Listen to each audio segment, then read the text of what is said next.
Hello, I am here to play Act 5. And we need to go into focused mode because otherwise I can't play it. Go to the Adventurers Guild in Nasha Town. Sounds like a plan to me. I actually have no clue where the story's gonna go now because we defeated Rayrear. Sort of. I don't know how actually we defeated him. Thank you for waiting. I finished checking your adventurer handbook. Here are your commission rewards. Yeah. We have no other urgent commissions on the books at present. Thank you for all your hard work lately. Perhaps you two could consider taking a vacation. Absolutely not. Amazing! Paimon never thought we'd end up having downtime in NOD-KRAI. Things were pretty hectic when we first got here. Everywhere you looked, it was either the Wild Hunt causing chaos or the Fatui stirring up trouble. Yep. It felt like this whole region was one giant slime in a barrel, ready to go boom at any moment. We've really achieved a lot since we've been here, haven't we? The Traveler and Paimon strike again. That's right. Another win for Tibet's top duo. We sure are the top duo. Ah, yes. Are you two aware that the Moon Prayer Night is soon to take place? Oh, is that what they use the moon marrow for? Oh yeah! Llama told us that was coming up soon. Wait, why do you mention it though? Do people in Nasha Town celebrate it too? Paimon thought it was just for moon goddess worshippers. You're partially right.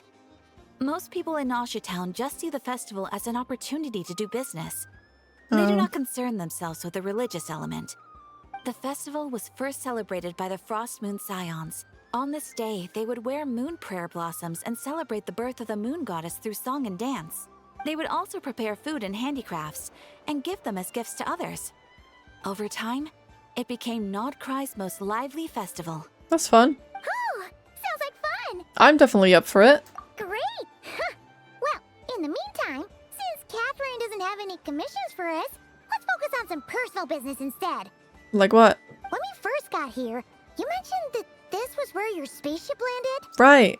We didn't get to follow up on it at the time, because we got wrapped up in that whole Rayrear situation, but now we can finally start investigating it properly. Except, we have no idea where to start. Well, there's a saying Paimon's heard around these parts, which goes, if you lift up a rock, you'll find something you weren't looking for. By that logic, you'll never find what you're looking for while you're searching, but the moment you stop looking, it'll jump right out at you. I'm not sure it's as simple as that. Could be worth a try though, right? Anyway, Paimon suggests we focus on other stuff we want to do for now, and just keep an ear out for spaceship-related intel as we go. Or we can start lifting rocks. We haven't seen Columbina in a while. She used a huge amount of power in the final battle against Rayrear, and has been much weaker since then. I don't know if I can do anything to genuinely help her, but surely a little chat can do no harm. One other thing that concerns me is we've seen no trace of the doctor so far. What's wrong? She looks super serious all of a sudden. I was just thinking about Columbina and the doctor. Huh? Paimon gets why you'd be concerned about Columbina, but what does the doctor have to do with anything? That's what I wanted to know as well, Paimon. We learned back in Natlan that he's been investigating the moon, but he's been suspiciously absent so far. Oh, that's true. And now that you mention it, we're definitely overdue for a showdown with the Fatui. Yeah, like the last 3 ones have been nice to us. It is weird that he hasn't shown himself this whole time. What could he be up to? Engrossed in one of his experiments, perhaps. Either way, his current inaction is a good thing. True. Paimon would much rather deal with Marionette anyway. She says the meanest things, but when it comes down to it, she doesn't seem like a bad person. I must agree. Maybe it's the pressure of being a Fatuse? Especially as a Harbinger. Does she feel like she's gotta act tough to keep up appearances or something? Maybe. But then, every time we headed out with Rayrear, she always wound up having to repair Polonia and her other robots. That's gotta sting. Losing face always hurts more for people who care a lot about their image. She's probably still furious about it. Paimon, I have a feeling she might have heard that. What? Relax, she's not even here. But Catherine is. What's the matter? Oh, nothing. Sorry, we'll be on our way now.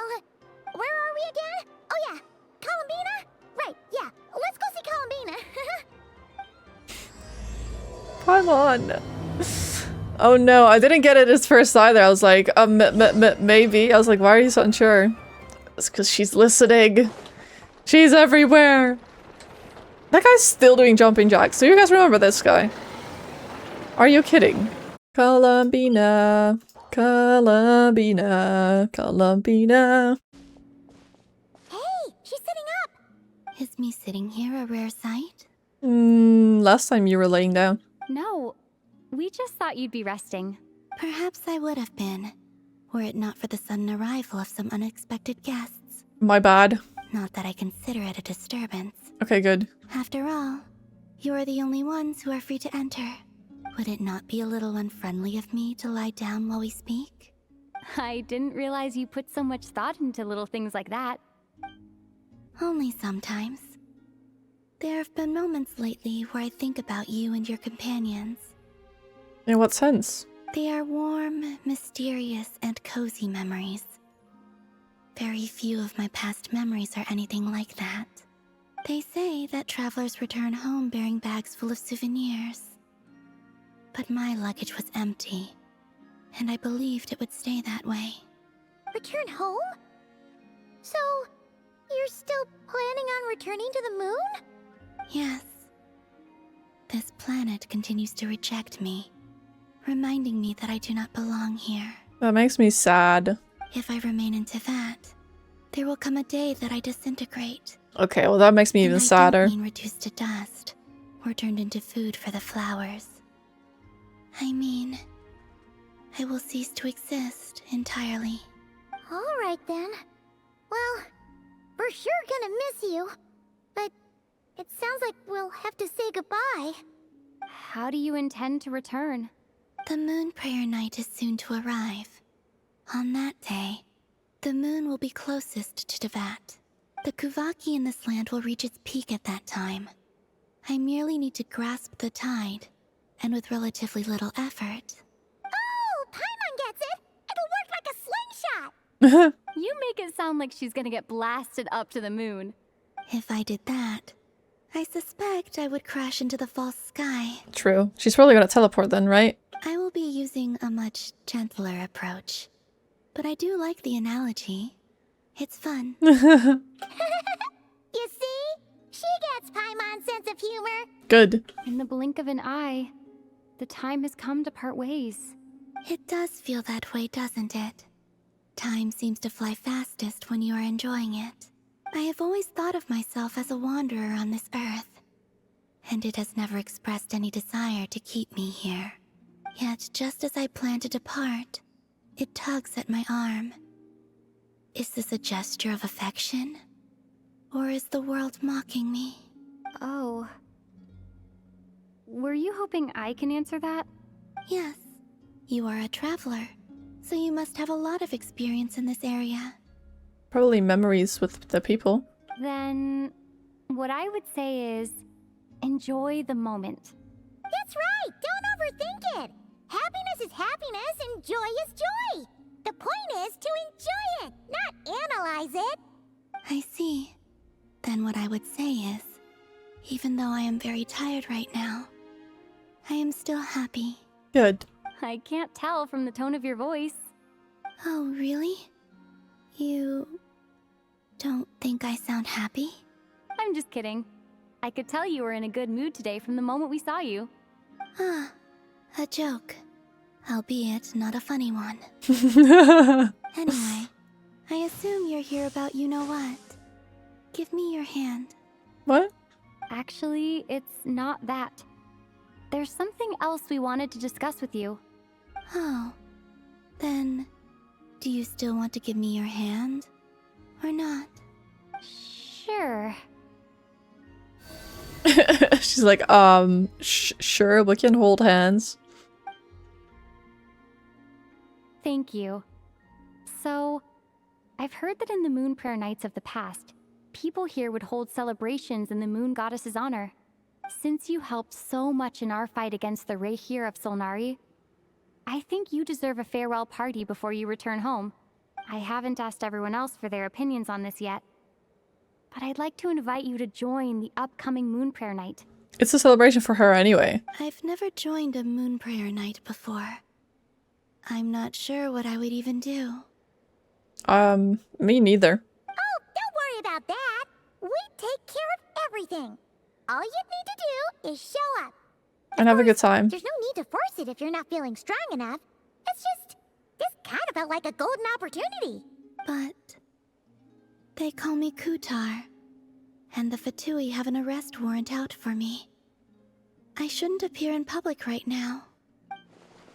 Yeah, there'll definitely be complications, but I'll make it work. You have my word. Yeah, we got your back.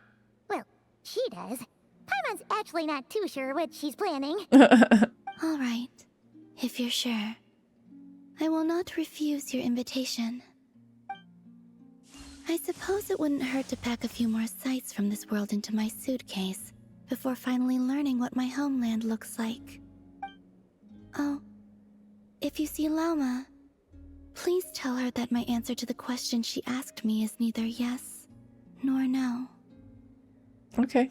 Rather, it is. There is no need. That was kind of cryptic, but sure. Guess it's between the two of you. We'll pass along the message. Bye for now. Bye.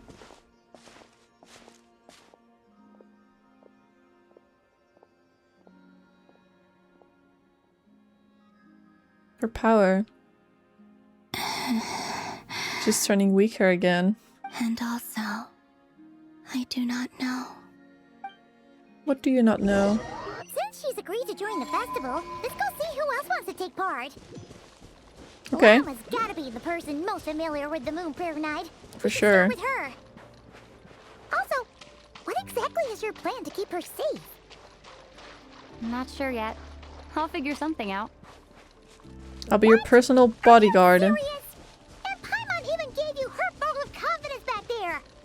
When did you become so sneaky? I'm not sneaky. I'll figure something out. Oh, it looks pretty already. Look at that. That's nice. Farka's here too. Hey, Lauma, it's us. Huh? Varka? What are you doing here? Beats me. I had a bit too much to drink last night, and when I woke up, I was on Hisi Island. Bro. Mr. Varka is helping to oversee Nasha Town's preparations for Moon Prayer Night. He is here to go over some details regarding the decorations and custom cloth designs. Right, yeah, that too. What do you mean, that too? So preparations are already underway? Yes. Celebrating this festival is a long-held tradition here in NOD-KRAI. On this day, the crescent moon at the top branches of the verdant crest turns into a full moon, and the moon prayer blossoms bloom with a special radiance. Our people take these to be blessed omens. That looks... I think that's gonna look awesome. It's an especially welcome event coming off the back of all that Yep, nasty business with Rare. for sure. Everyone got put through the ringer recently, and now they're looking to turn their fortunes around. The big shots in town all agree that a big, lively celebration is just what we need to rebuild people's faith in this place. No wonder Catherine said that people weren't so bothered about the religious element. That's right. It's become more of a local custom by this point. The celebrations have little to do with whether the religious stories behind this event are true or not. Even the Frost Moon Scions are eagerly awaiting the coming of Moon Prayer Night, despite now knowing that their past beliefs were founded on a falsehood. That's fair. It's a bit like the Lantern Ride in Liyue. It's a chance for people to enjoy themselves, not debate the existence of the Adepti. Although, in their case, the Adepti definitely do exist. We've met plenty of them in our time. Oh, one other thing. We just went to see Columbina. We went ahead and invited her to take part in the festival this time. Hope it's okay. Wait, so... you mean she agreed to it? Huh. That's quite a surprise. Well, Then, I suppose that she intends to return to the moon on that day. she does. Oh, yeah. It's kind of a complicated process, but basically, it's like a slingshot. She probably shouldn't have endorsed your metaphor. I understand. In truth, I had a feeling that she might make such a decision. She doesn't really have a choice, it seems, though. Well, if Kuthar has decided to participate in the festival, we should prepare accordingly. Yeah, exactly. She was saying how it could be risky for her to show her face in public. We were wondering if there was any way we could hide her. Unfortunately, the people who carved the statues did an excellent job of capturing her likeness. Yeah. It will be very challenging to hide a goddess whose face everyone is so familiar with. Darn! We may have bitten off more than we can chew here. We can say it's someone dressed as her? Nah, don't sweat the small stuff. We can handle that. Huh? Are you saying you have a plan? Not as such, no, but the most important thing with a festival is to keep the mood light and your spirits up. You can't go preparing for a festival with those long faces. You'll never convince anyone to enjoy themselves. Okay. The Mondstatter spirit is strong with this one. As it happens, I agree with Mr. Varka. Let's start by making our appreciation for Kuthar the beating heart of the festive atmosphere. Sounds good. And who knows? Once we get the ball rolling, perhaps everything will just fall into place. Hey! Did you catch that? Llama said the thing! Or close enough at least. We still have a message for her. I'm looking forward to the Moon Prayer Night already. You We just have a want to look festival forward in to it Mondstadt because of the called drinking, don't you? Bloom. And you can always tell which couples are celebrating it for their first time by the smiles on their faces. Big, beaming smiles like their whole face is glowing. And I have a feeling we'll get to see that same smile on the Moon Goddess's face at this festival. Not quite the same, surely. Anyway, I'll take care of business in the city, but I'll have to leave the decor up to you and the Frost Moon Scions. No one else can capture that traditional aesthetic quite like you guys. But lastly, there's the final key element that brings the festival to life. Companionship. We'll take care of that part. Before you leave, let me show you something that we've been preparing. Mr. Varka had asked to see it already, so you may as well tag along. Also, I have some further questions about Kuthar's decision. Huh? What's this? They sure look like they're having fun. Are they making music? I believe so. Kuhenki seem very skilled at playing drums like these, although I'm not sure where they learned it from. That's cute. Maybe it's an innate talent? In their eyes, they're probably just playing with toys.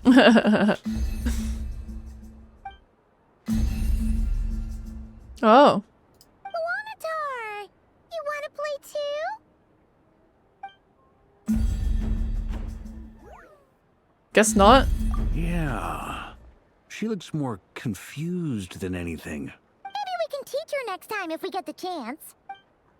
Why'd you want to show me that? What are these floaty things? Moon veils. We hang them from buildings in the city during the festival.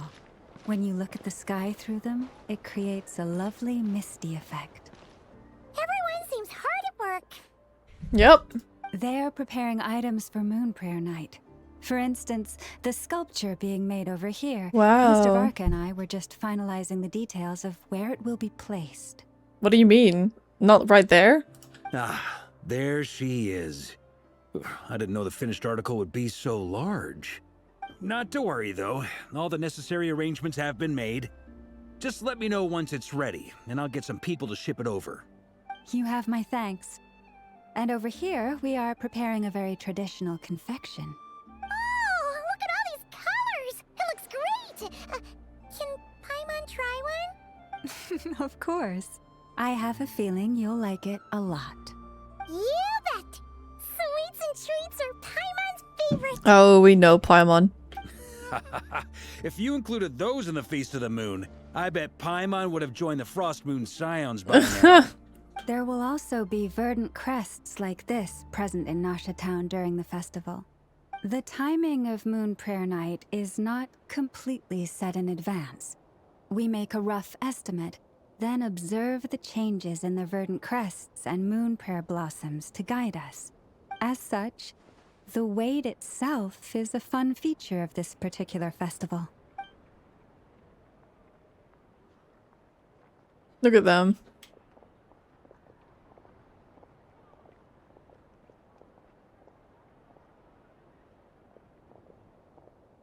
I never noticed, but that's like a celestial pillar, isn't it? Let's talk here. To tell the truth, I am very surprised to hear that Kutar is willing to participate in the festival. I once asked her if she'd be willing to stay with the Frost Moon Scions. I could introduce her to everyone, and we could be a family to one another. She did not answer, but she has not appeared here since. I took this to mean her answer was no, but if that were the case, she would not have accepted this invitation. Speaking of answers, she asked us to pass along this message. There's no need. Ah, I see. Maybe she is right. Maybe the Frost Moon Scions of today no longer need a moon goddess. Oh. But my wish was not for her to come here and be worshipped as a deity. I simply wanted to offer her a place to stay. Maybe you should have conveyed that in a different way then. I'm sure she believes that showing herself here might invite Fatui intervention, and as such she does not wish to cause us trouble. But what really pains me about all this is that this is her birthplace. She ought to belong here. You'd think Yet so. no one has been able to grant her shelter. The Fatui did for a little bit, but just for a prize, so... I think I'm qualified to weigh in here. When someone's about to depart on a long trip, what they need is blessings, not burdens. We should wish her the best, not make the journey harder than it already is. That makes sense. Anyway, she's agreed to attend, hasn't she? All we need to do is simply respect her decision. I see your point. Yes, she will soon depart after all. Our job is to leave her with some happy memories. Besides, who's to say her journey to the moon is a one-way trip? It's not like she can't come back and visit if she wants, right? We don't know that. Paimon agrees wholeheartedly. Festivals are all about having fun, so let's keep it simple. Just need to find a way to protect her, though. All right, I'm gonna head back to Nausea Town soon. Want to come with? I'm guessing you have some other folks to visit there. Enough, I know. Let's go. Bye. Thank you all. Goodbye. Goodbye. Oh, Albedo and Durin are still here. Hey, over there.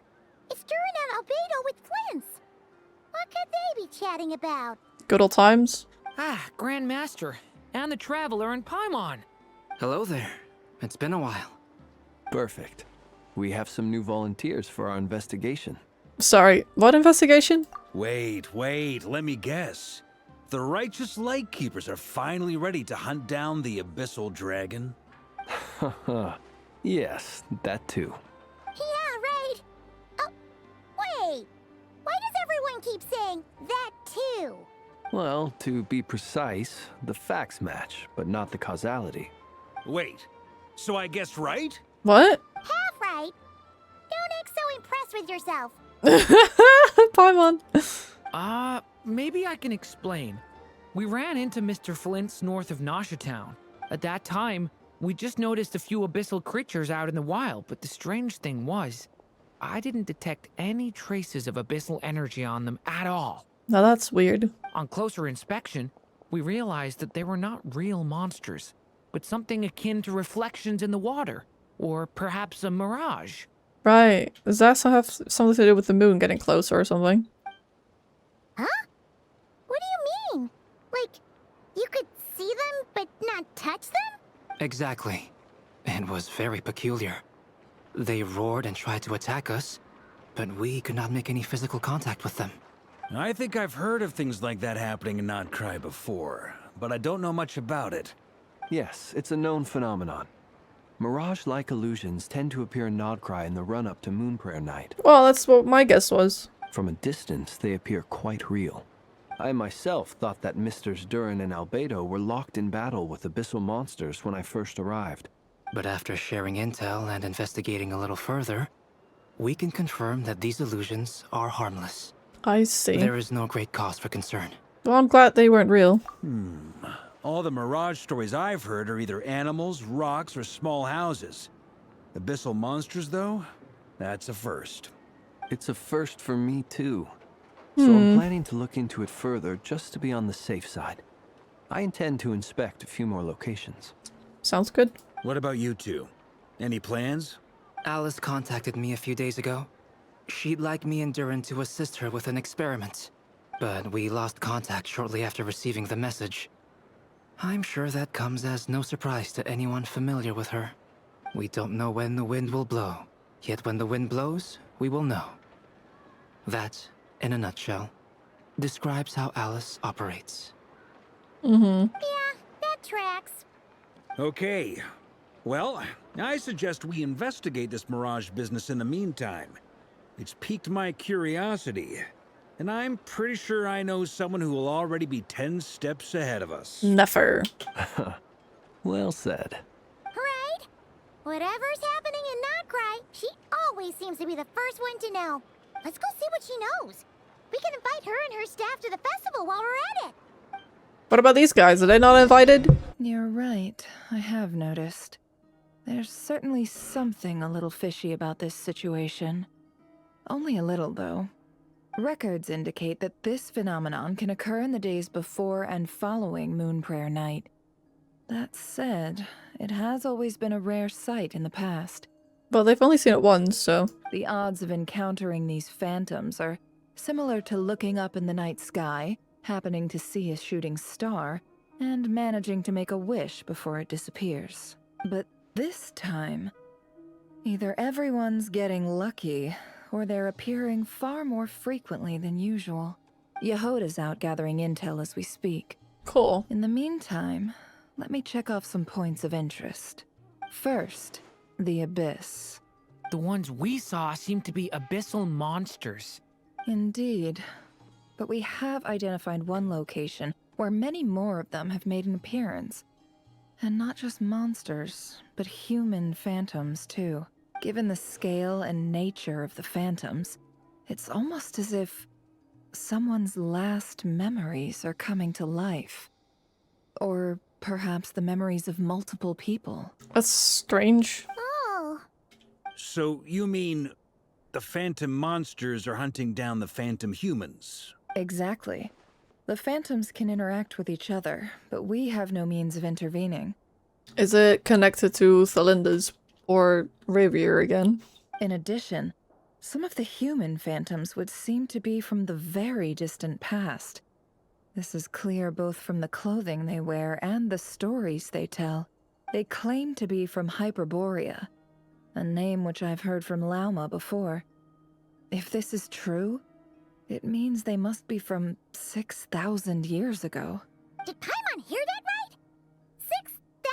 6,000 years? It sounds like this merits further exploration. That'd be a big help. I'll leave it with you, Albedo. My knowledge of ancient history is non-existent. I used to doze off every time the pre-Knights of Favonius era came up in class. It's quite a miracle that you were able to understand these phantoms' speech, given how long ago they lived. I suppose you're right. But I'll leave the archaeologists to ruminate over that conundrum. As an intelligence broker, my sole interest is in the value of the information I gather, which, in this case, hopefully means earning myself some good favor with our dear Lady Moonchanter. So calculating. Whew, this intel broker logic always catches Paimon by surprise. Sounds to me like we could split the work up. How? I think the abyssal phenomenon is best left to Albedo, Flints, and me. Agreed. It coincides with my duty as a lightkeeper. For my part, I'd like to understand the abyss better. Even a little knowledge would go a long way. This is certainly a rare opportunity to study the abyss. But even rarer, perhaps, is the chance to make contact with the ancients. The Curatorium will take the lead on investigating the Hyperboreans. We put in the work to learn what we know so far. It seems only fair that we get some quantity of exclusive intel. That just leaves our trusty team of 2 unassigned. Seems like it. Yeah. Since you became an honorary knight, of course. This was part of my grand plan all along. Oh yeah! By the way, we managed to convince Columbina to come to the Moon Prayer Night celebrations. Would you and Yehoda like to join too? She agreed to that? Huh. Quite an achievement. Never underestimate the traveler, I guess. What can I say? I'd be happy to join. No point shutting myself inside when the streets are all decked out. I doubt any clients will be visiting during the festival in any case. And Yehoda loves a party. I bet So she I'm does. sure She seems she'll like the jump type. at the opportunity. No, no, no, no, no, no, no, no, no, no. What? Way to contradict me in front of... Wait, no, that's not what I have bad news, boss. What? So many people. All right, everyone inside, quick. She's like, "Meow." This is gonna sound crazy, but hear me out. I saw one of those phantoms at Star Sand Shoal, and it was some sort of flying ship. Oi! Like a spaceship? A spaceship at Star Sand Shoal? That's gotta be the one you came to Tibet in. Yeah. You said you saw the same thing through the moon marrow, right? Huh? You already know about it? Ugh, I thought I was gonna blow people's minds. Turns out I'm the last to find out. Sorry to break it to you. Wait, back up. You came here in a spaceship? Now my mind is blown! What's it like on the inside? Was it like flying through space? I want to know everything! Maybe that's a conversation for next time. This is still a huge discovery on your part. Yep, exactly. Huge discovery. You're the best. Second best intel broker in the world. After your boss, of course. Wow. Really? Well, I don't know if I'm all that, but... I guess that decides where we're heading next. Come on, don't look at me like that. I know the spaceship doesn't have anything to do with me, but you don't want to leave me as the only one twiddling my thumbs, do you? Please? I have a movie set, please. Fair enough. You can tag along. As long as you don't go prying into my past. In that case, let's meet back here to discuss our findings once we're done. I wish everyone a productive investigation. You too. Aren't we gonna head out? Tell me, Yehoda, when did the curatorium start giving out intel for free? Oh, sorry, boss. She done messed up. That's gonna come out of her paychecks for sure. Oh, what the? It's huge. I thought it was way smaller than that. Wow. What do you know? Yehoda was right on the money. This phantom really is your spaceship. But that's so weird. Why would it show up here? Is it some kind of projection? Or a ghost? Like, maybe it no longer exists. But somehow it left an afterimage? I'm not sure either. Ah, you're already here. Hi. Miss Lauma, what a surprise. I thought you were busy with festival preparations. He's like, get back to work. I was, until one of our people informed me that a strange sight had appeared at Star Sand Shoal. No one's ever seen something quite like this before. I thought I should see it for myself. Same here. Oh, so we heard that these things appear around the festival period. Any idea why that is? Unfortunately not. We have very limited information about them, since they can't be interacted with. And no human phantoms have ever made an appearance before now. What? The most we've been able to deduce is that these sightings appear to be connected to the increase in Kuvaki energy around this time. Let's look around and see what we can find out. Yeah, seems like that's all we can do. This is all so confusing. Allow I me must to lend agree. you a hand. Is that a deer? Or a phantom? Looks like it looks very much like the primordial sea or something. Like it's got the same color scheme. Everyone, our friend here should be able to provide us with some information. Is that a phantom Rhymehorn deer? I've heard about how the Frost Moon Scions live in harmony with the animals and can even communicate with them. That's coming in handy now, for sure. Okay. Yes, I understand. Then how about this? Well, Oh, it's leaving. It appears to share our curiosity about this giant spaceship, so I asked it if it wouldn't mind investigating along with some friends. In return, I told it about some nearby spots where the wild fruit grows abundantly. nice. We may live in a different era from these phantoms, but I trust that the terrain, climate, and ecology here are more resistant to the effects of time than some things are. Depends. 6,000 years is a lot, but that's not when I crashed, right? Let's give them a moment and hope for the best. After a few moments, the deer comes back. All back together? Must have been a lot of fruit. Indeed. Now let me ask them some questions. It did find a lot of wild fruit, enough for them to feast for a long while. This puffin circled in the air several times, but didn't spot anything out of the ordinary. Certainly nothing to do with the spaceship. Huh. Well, it definitely makes sense to get a bird's eye view. Indeed. Other than that, I was also thinking that the world these phantoms see is also different from ours. Oh, I get what you mean. The wild fruit exists in both times and spaces, but there might also be things that only exist in that space-time, which we can't see. Because we don't see their whole world. We only see small fragments. Good point. Great thinking, Llama. Blunthorn rhinos can use kuvaki to shift great rocks, but this one says it couldn't get that ship to budge by even an inch. The sniffer mole tried too, but despite being a skilled digger, it could not get through. They say that the spaceship looks robust and undamaged. It seems completely impervious to any and all attacks. Whatever lies within is well defended from harm. So, just like us humans, there was nothing they could do about this spaceship either. Yes. Still, they deserve our thanks. We are grateful for all your efforts, dear friends. Now go and enjoy your feast. Enjoy the fruit. So the people from that time were just standing around the ship. I've noticed some other human phantoms gathered nearby. Come on, let's go talk to them. I didn't realize that we could actually talk to these. What is this thing? I've never seen it move, and there's no way to get inside. Goodness knows. My grandpa says it's been sitting here at least since his grandpa was still alive. What about his grandpa? Did he say anything to your grandpa's grandpa about it? Huh? I don't know. In all likelihood, it was here back then too. Hard to imagine something this huge could move. True.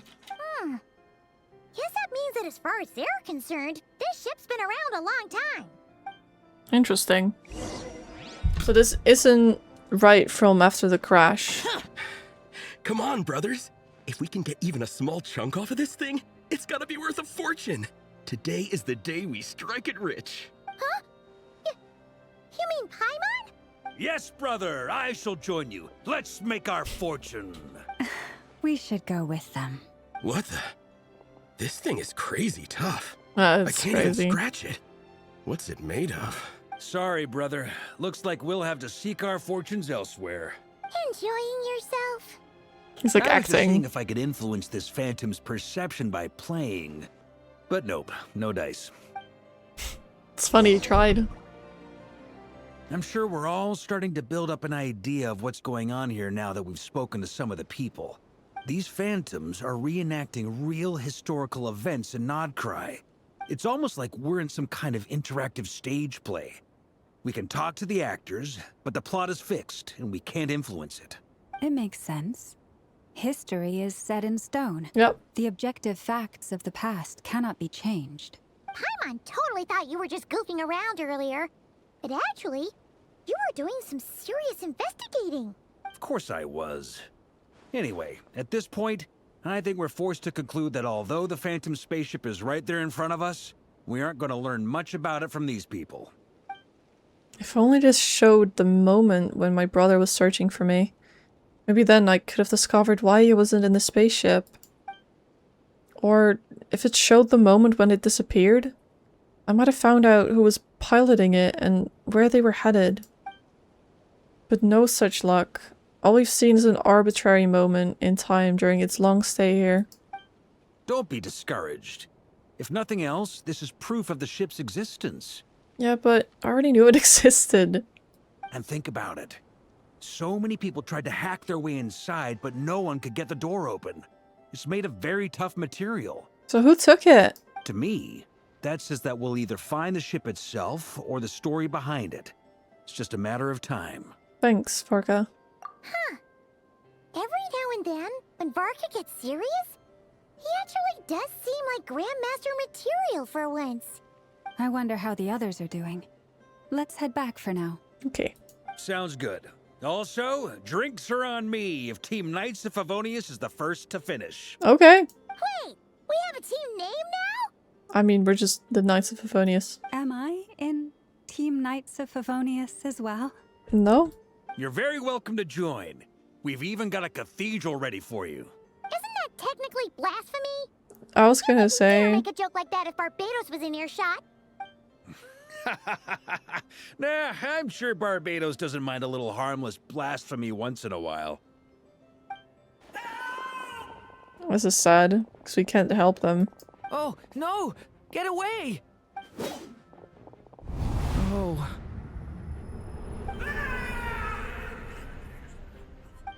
We can't change the past, Durin. I know it's hard to stomach, Mr. Durin. But as I'm sure you've noticed, there is nothing we can do to intervene in that which unfolds before us. But we have to at least try. Bro, what do you want to do? And try you have. But are you aware of how many unsuccessful attempts you've made now? 110. I wasn't keeping count. I'm afraid this is the 39th failure so far. Or the 5th if we're only counting this particular victim. There are no indications that these phantoms may be altered in any way. You seem to have calmed down a little. I'll make us a fire. You should rest and have some water. Feeling any better now, Mr. Durin? May I ask a few questions? Sure. Be my guest. I don't know why I'm answering as if I'm there, because I'm not. What exactly are we witnessing here? What happened to those people? My guess would be that we are seeing NOD-KRAI during the Conrian Cataclysm. That's what I was Would thinking. that be accurate? And that would mean that Ether's gonna have to show up, right? That is correct. As you know, once the Abyss senses even the tiniest crack, it floods in and spreads like wildfire. There was a time in the distant past when it permeated all of NOD-KRAI, causing immeasurable harm. The people paid a terrible price to heal this land. Then 500 years ago, the whole of Teyvat suffered an abyssal disaster. Once more, NOD-KRAI was dealt a devastating blow. I see. In the face of the abyssal onslaught, all were like grains of sand tossed around by a tidal wave. Be they human, fae, or god. The moment you witnessed is but one drop in a whole ocean of catastrophe. All right. I guess that answers my second question, too. I wanted to know why there's nothing I could do to help them, and that's because what we are seeing is history. That would be my guess as well. As I understand it, history and fate are not all that dissimilar. The latter may be unseen to us, but both are immutable. Yes. Fate was determined long, long ago. I still have a couple of other questions for you, Mr. Flint. You mentioned more than one abyssal disaster that has struck this land in the past. How can you be sure that what we're seeing is from the Conrian incident? And also, how are you able to stay so calm when you're talking about these events? He doesn't care. From everything I know about you, you're not cold or ruthless, and you're not indifferent to the suffering of others. Alas, I am forced to show my age. I must be 600 or 700 years old by human measure. Wait, so you... One is not easily moved by history when one has witnessed the truth firsthand. I'm sorry. You needn't apologize. Your passion is a good thing to have. Mm-hmm. Treasure it. Because someday you may find it in terribly short supply. Now, at the risk of offending you, I have a question in return. Your curiosity toward the abyss, is it born from hatred or because you sense its call? I only ask because I kept a fragment of Rarir's body in my lantern for a short time. Specifically, his heart. So I know what a burden it can be to carry the abyss with you, and I hear its power growling from somewhere within you. In my eyes, your mere existence is a miracle. My honest answer is... I don't know. I don't think I have the confidence to say for certain. What I will say is the abyss is not the only issue that haunts me. Even before I became who I am today, the question dogged me constantly. Should I even exist at all? My doubts remain unresolved. But when we fought Rarir, something became a little clearer to me. Sometimes it is the darkness within us that allows us to achieve the impossible. I certainly got the sense from your 39 attempts that you were trying to achieve the impossible. It sounds like you've resolved to see the truth for yourself. Absolutely. In that sense, he and I are quite similar. You're brothers after all. Then I wish you every success. I look forward to the day of your transcension. Well, if everyone's caught their breath, I suppose we should head back. Oh, and one last thing. I'd appreciate if you kept our discussion about history a secret. He keeps telling people about his secret of being a fae. Incredibly, our separate investigations led us all to the same conclusion. Hooray for consensus! Yeah. Yeah, but we barely learned anything, though. I totally thought this would be the mother lode. Talking with the ancients? I mean, come on! But nope. All we got was useless snippets of conversation. And all this stuff about moons and hyperopia.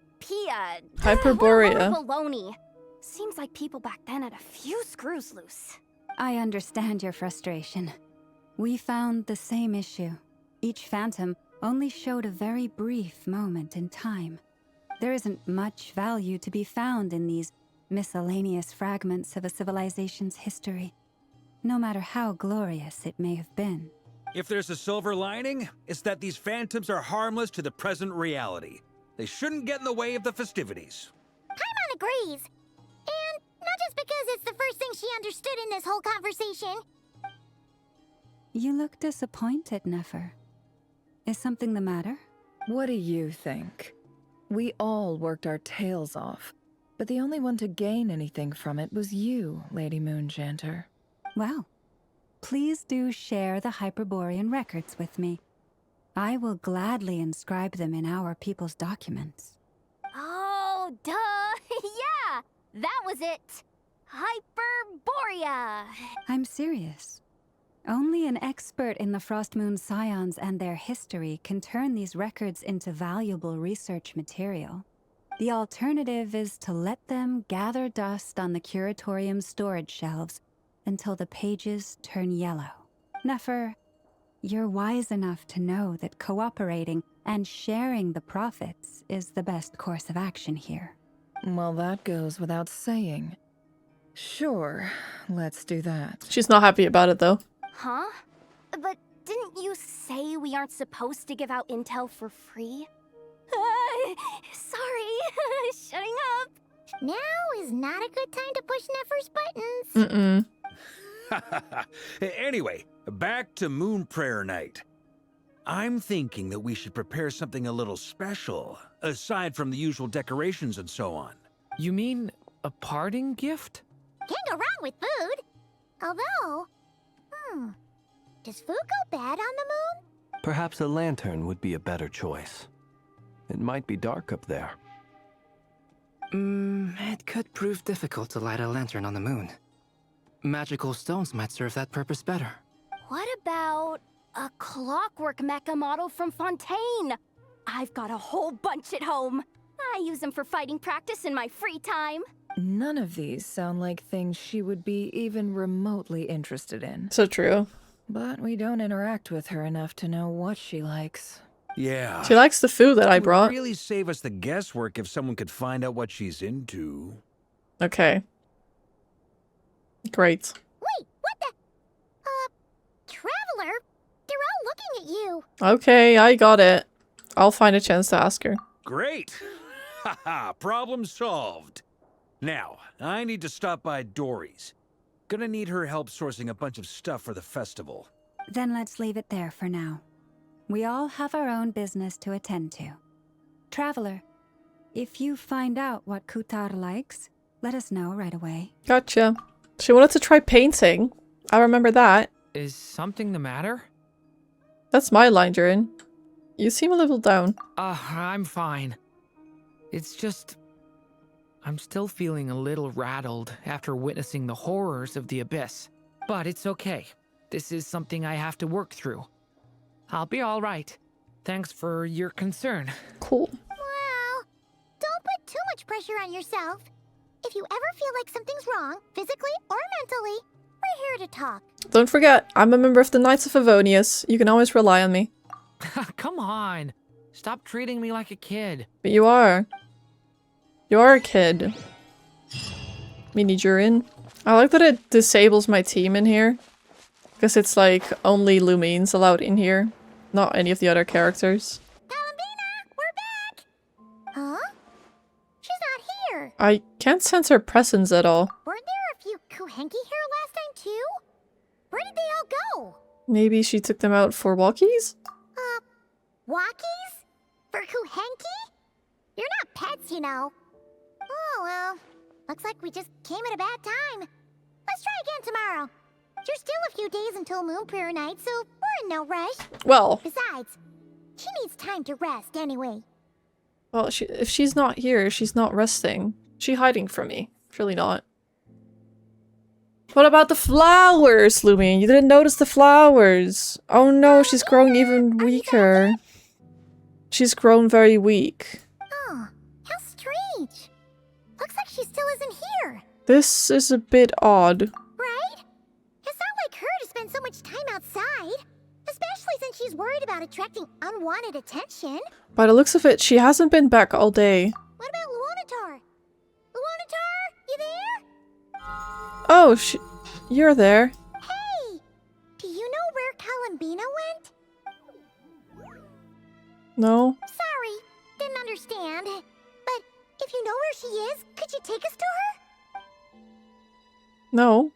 Or, yeah, sounds like I don't know either to me. Yeah, that's even stranger. Paimon, look, the flowers. Right, that's what I'm saying. Oh, that's not good news. Mm-mm. They change color when Columbina gets weaker, right? And they look super pale right now. Let's go. We've got to fight Lauma. Good idea. She might know what's happening. Did the Fatui get to her somehow? Surely not. Ah, it's you.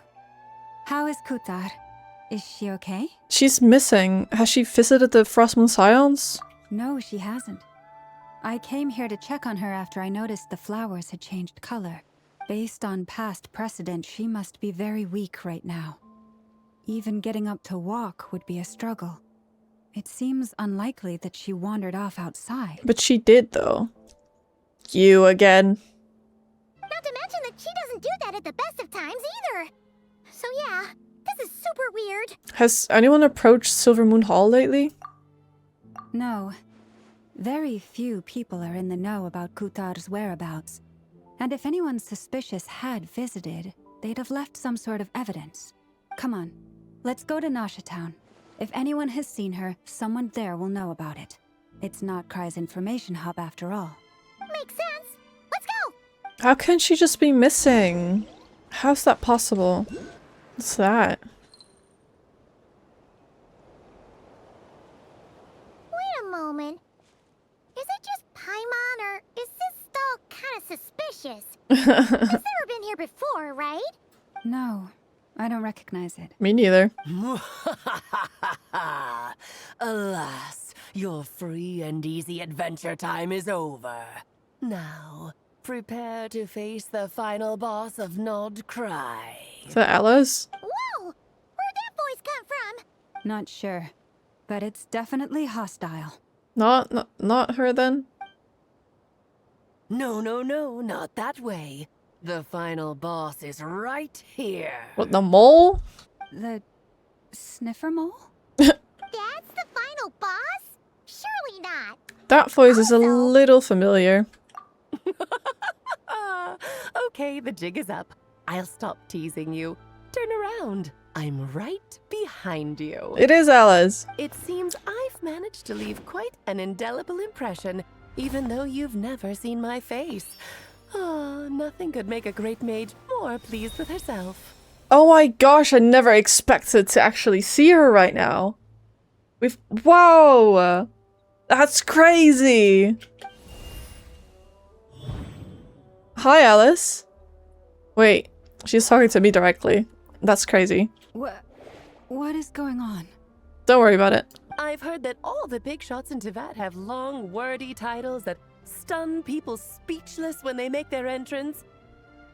Unfortunately, none of them are affiliated with the Hexenzirkel, and we ourselves keep a very low profile. The notorious name-dropping doesn't quite work for us. Still, I, for one, think I'm really quite amazing. So that didn't stop me from coming up with a title anyway. Alice? It's really you this time? Not a lantern or a dodo but Alice in the flesh? Wow. Oh, that's right. So, what do you think? How does it feel to finally meet me?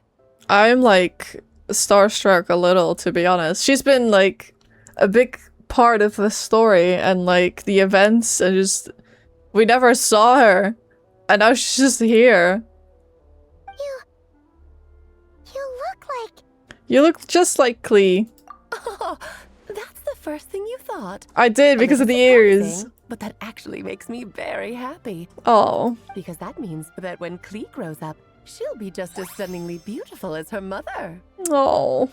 So she's a friend of yours? Yes. Kind of. This is actually the first time we've seen her in person. We've talked to her a bunch, though. I see. Madam Mage, that was, quite a powerful entrance.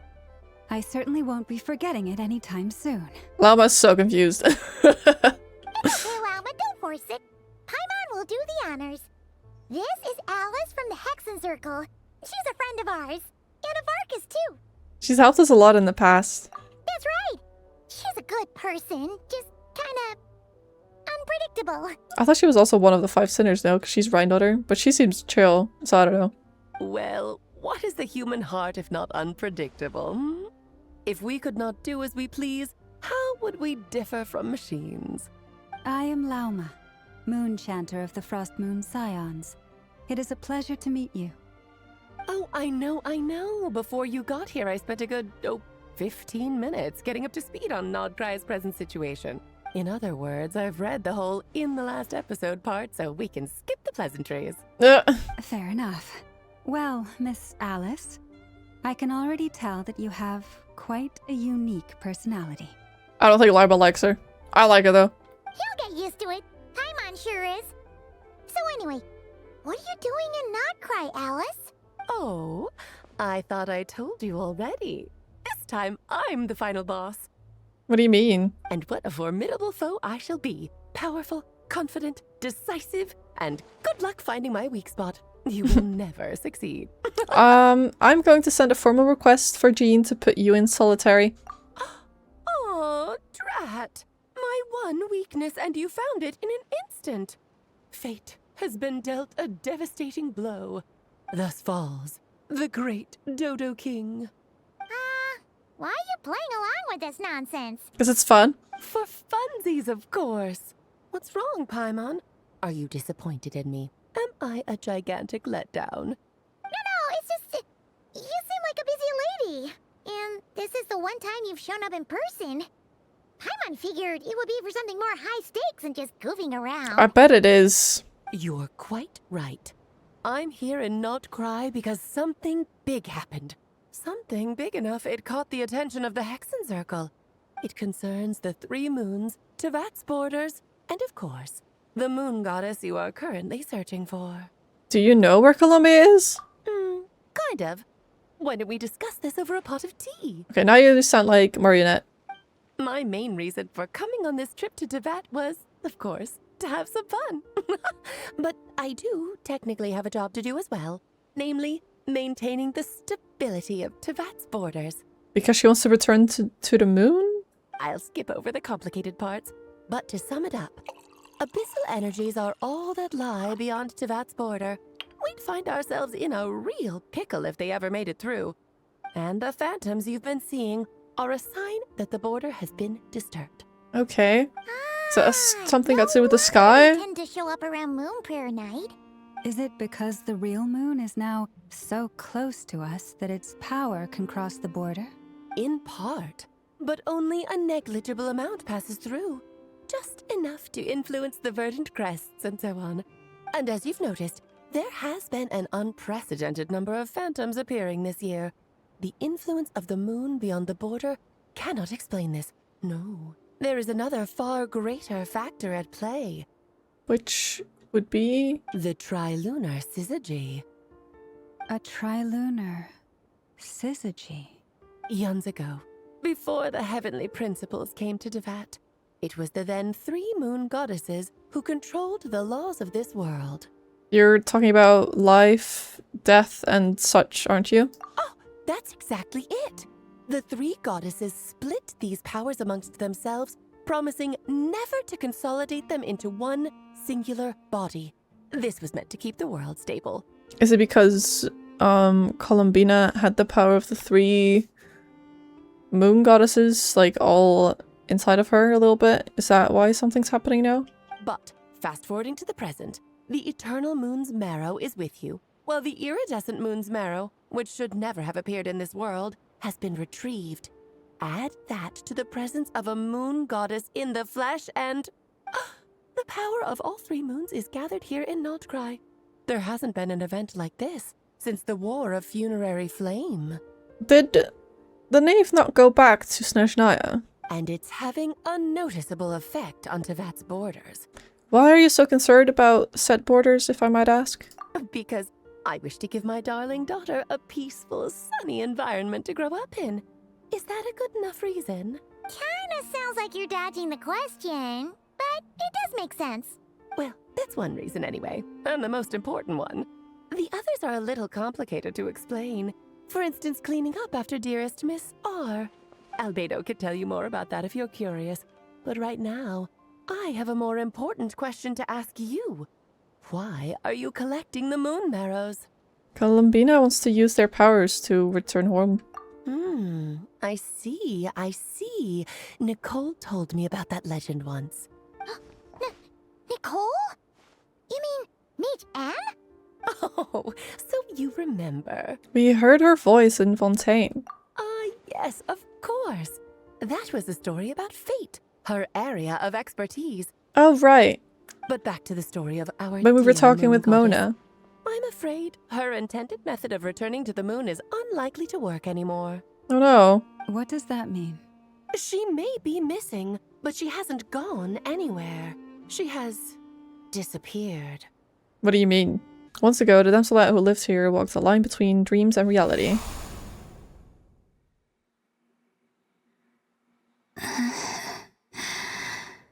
My body is so heavy.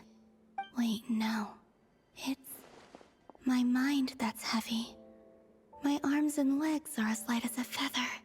What's happening to me? I feel drowsy, like I've been asleep for too long. Is it daytime or nighttime? Is the moon out? I think I'll go for a walk.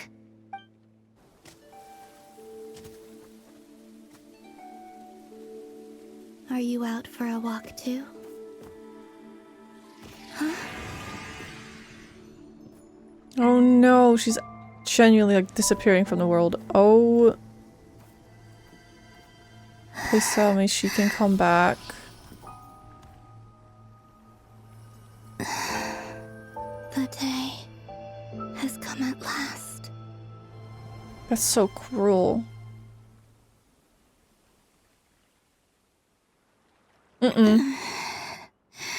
No.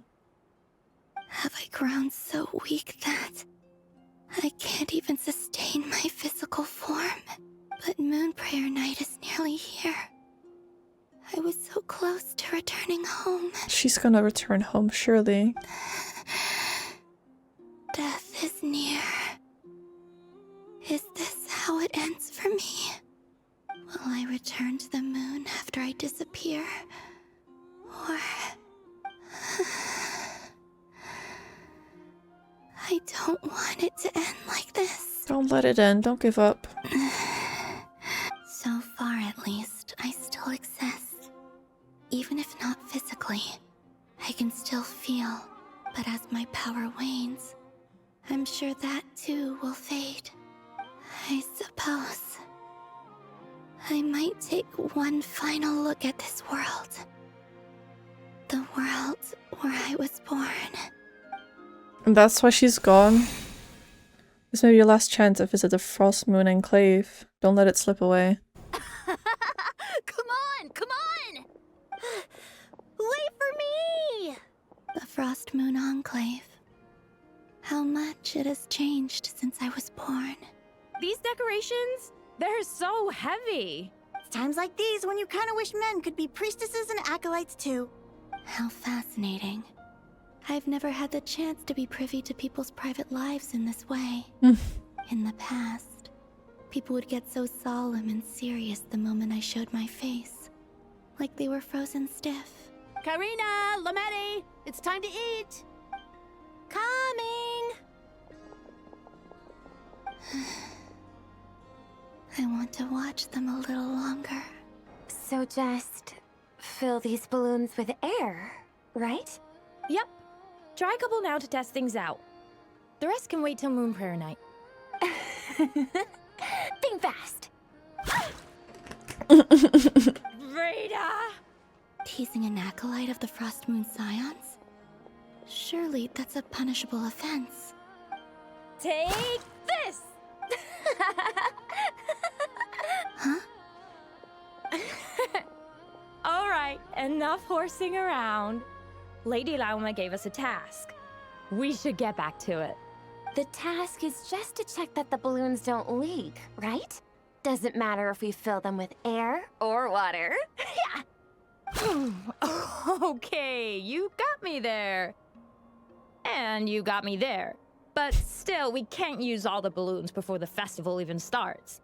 We won't use all of them. And as long as Lady Lauma's trusted acolyte doesn't snitch, this can stay as a little secret between friends. A couple more can't do any harm, right? Oh, you menace. Then, think fast!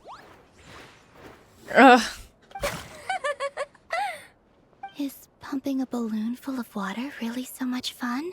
Yes. Yes, it can be a lot of fun. But it's also bad for the environment, so I wouldn't recommend doing it. I'm sure you're both tired from playing all day. Come on, eat up. A plain, humble meal. That has always been the way of the Frost Moon Scions. Huh? How come Lametti got a midsummer berry dessert? Oh, I always get lockaberry.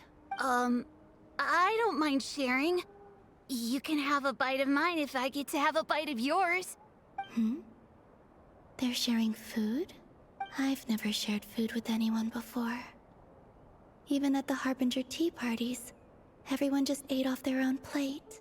And when I couldn't finish my food offerings from the Frost Moon Scions, they'd leave the leftovers out under the moonlight for the animals to claim. Hey! That was 2 bites! Oh. Oh, then you can have another bite of mine. Oh, you too. Oh, don't fret now. Here, have some of Granny's too. So this is what it means to be family.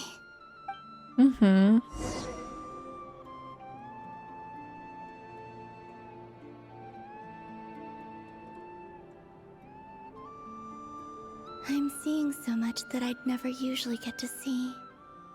They'd never act like this when I was around. Also, a lot of time has passed, you know? It's nice, being able to just watch people in peace in these final moments. What a rare opportunity. I think I'll go take a look around Nasha Town, too. Maybe the Traveler will be there. I am, in fact, over there right now. Do you reckon Alice can see her then? Because she knows what happened to her. After the War of Funerary Flame, the moon goddesses were no longer recognized by Teyvat. They lost the whole foundation for their existence. That's why the moon goddess's strength is fading. She cannot withstand the world's rejection of her. It's just like what Columbia said. The world itself is rejecting her. To be more pedantic about it, the moon goddesses did something to offend the heavenly principles, and that's why they were ousted. Something of a recurring theme in Teyvat's history. Lovely. Theoretically, speaking so candidly should put me in their crosshairs too, but they can't tell me what to do. I'll say whatever I want. Anywho, the moon marrow energies were but a drop in the bucket for her, and that battle against the Ray Hair of Solnari only weakened her further. Fortunately, it happened close enough to Moon Prayer Night when the Kuvaki concentration here is high. That's the only reason she managed to survive this long. Yikes, so you're telling me if it was at a different time, she would have already gone? What do you mean, fortunately? You said she disappeared. We're too late. Ugh, what a headache. I thought this was all common knowledge. I guess I have some more explaining to do. Okay, buckle up. It's time for another lecture. Okay. I mean, she's like a phantom for now. I said earlier that the moon goddesses lost the foundation for their existence. The reason for that has to do with the natural order. Basically, the rationale for their existence in Teyvat was lost. The same logic applies to the present moon goddess too. Consider her existence so far. Her comrades in the Fatui called her Damselette, and she was worshipped as Kutar by the Frost Moon Scions. But these connections have now been severed, whether by her hand or yours. So, the rationale that once sustained her existence is now gone. Wait, we did that to her? Oh, well, strictly speaking, yes. But let's not start pointing fingers, shall we? I'll only end up as the big bad villain, and that's not the kind of final boss I want to be. If you're making light of this, hopefully that means you have a plan? Of course I do. I'm only the greatest mage in the whole entire world. Now, if you wish to find your moon goddess, there are two problems we need to solve. First, we need to find her. Firstly, we'll need to strengthen the connection between her and Teyvat, at least enough to sustain her until Moon Prayer Night. Okay. But that's crazy. So, because she was Kutar and because she was part of the Fatui, she was able to stay in her physical form. But because she's not part of the Fatui anymore, because she left, and now the people don't worship her as Kutar anymore. Not in the way they used to anyway. Her ties with Teyvat are all severed. That's crazy. Strengthen her connection. But does that mean I'll have to rally all the Frost Moon faithful behind this? I'm afraid a bygone faith and a former home won't be of any help to her now. Do you know her name? Nobody knows her name. Her name? Oh, yes. Names are very important things. A name is a fundamental concept that anchors one's entire existence. I asked her once, but she said she didn't know. Then your first job is to find it. As a moon goddess, I'm sure she must have a name she identifies with. Neither Columbina nor Kutar is her true name, and she's never really accepted either of them. Oh. So, finding out her real name is enough to sustain her existence? Until Moon Prayer Night, right? Yes, I know it sounds like a small step, but every journey begins that way. So for now, that's all we need to focus on. The second problem is with her plan to use the moon marrows to return to the moon. Unfortunately, piercing through the false sky will take an enormous amount of power. Given her current condition, she won't be able to provide anywhere near enough power, even if she recovers her physical form. So how do we help with that? But no need to fret. Nicole's the expert in this field, and I'm sure she'll figure something out. She's already looking for something? Wait, Mage N is going to help us out too? That means we've got 2 Hexen Circle mages on the case. Awesome. This is turning into a pretty big deal. Actually, this is more of a side quest for me. Okay, listen. For us, this is a big deal. Like you said, I'm a busy lady, so I can't stay for too long. I'll have to return to Tibet's border soon. Thanks for telling us all of this. That's the upside you get for looking out for my little Klee. Hopefully that will incentivize you to carry on keeping her company in the future. Of course, I love Klee. Anyway, jokes aside, you'd better get moving. It will take quite a miracle for the moon goddess's consciousness to hold out till moon prayer night. Oh, I suppose I might as well tell you where Nicole is before I leave. Off you go now. Time to meet your new friend. Oh, yes, and a little suggestion. Don't forget to mind your heads. She a bird for today, or? What? I wonder how Durin's doing. I should really go see him before I head back. You really are super busy. I most certainly am. There's so many children I have to keep tabs on just in Mondstadt. Durin, Albedo, Venti, Varka. What? There are some unexpected names there. Klee didn't make the list, huh? Yeah, that too. Of course not. Klee is my pride and joy. I have no qualms about her, because she's the best child in the whole wide world. Yeah. Klee's a little angel. With her bombs. I'm glad you agree.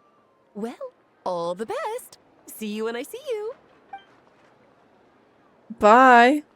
I expected her to, like, she left in disappear, but... Yeah. She didn't pack up her stall. Should we handle it for her? I doubt that's necessary. A mage of her abilities doesn't need our help. I must say, I'm now very curious about her daughter. Klee, wasn't it? What's she like? She's an adorable little bean. That's a long story. Who likes bombs. Come on. We'll fill you in as we go. How are we gonna find her name? That seems impossible. Did she see us? What a lively place. I've never experienced Nasha Town like this before. Hey, you old geezer! Your hammer's rusted through! Who are you calling old geezer? Are they... quarreling? I'm looking right at him! You've really gone downhill since giving your daughter free rein in the workshop. Can you even swing a hammer anymore? It shouldn't take you days just to fix a single chair! You might as well use that hammer to massage my back for all the good it's doing. Don't run your mouth, or you'll get a back massage that'll put you in bed for the rest of your life. Look, the materials haven't arrived yet, all right? You know how busy it gets in the days before moon prayer night. I'll bet you send all the materials to your little princess. Blood's always thicker than water, huh? All right, you've made your point, Uncle Koski. As soon as the materials arrive, fixing your chair will be the #1 priority. And Dad, if you've got time to chat, why don't you lend me a hand, See? Lolka knows what the score is. I guess they're... friends. Family, right? But the way they spoke to each other was so ugly. Mm-hmm. Then again, it wouldn't be the first time I've seen something like this. Columbina! Sing outside my door in the middle of the night one more time, and I'll unscrew your vocal cords. You hear me? Oh, Sandrone. So that was her way of trying to be friends with me. What a pity. I won't get the chance to say any ugly things in reply. You will. We'll make sure of it. I'm sure this will turn out fine. Give her for moon prayer night? I sure have. She's gonna get the surprise of her life when she's least expecting it. Then I'll whip out the ring and pop the question. The surprise of her life. What a fun turn of phrase. Cool, I get the picture. You can spare me the gushy details. Ooh, looks like we have a customer. Hello there, ma'am. Would you like some moon prayer night candy? Huh? Is he talking to me? Can he see me? Here you go. Oh. Oh. Come back anytime. Right. Now, where were we? I don't know why, but I still held out hope. Don't lose your hope, okay? Keep holding on to it, please. We can get you back. I'm sure of it. The most important thing right now is to find that mage. This name thing seems super important too, but where do we even start looking? I'd better go pay the Fatui a visit.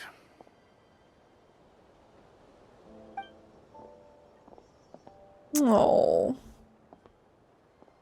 Oh, I can't even sense her. Oh, that's so sad. Girl, we're working on it for you. I promise you we'll get you back. I believe. It'll be okay. Columbina?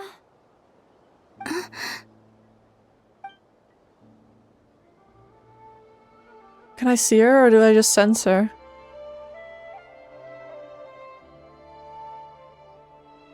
Oh, she can't see her, but she knows she's there. Traveler? Let's go! This is no time to be spacing out! You should say something. Oh. Can you come with us? Oh, she's coming. Oh, that makes me emotional. Maybe it's not so bad, just quietly staying by their side like this. Oh. Are we gonna actually see Mage Nicole, or is she gonna be something as well? Like, the last time she was just a floating cup of tea or something. Where are they going? They mentioned a mage and... a name?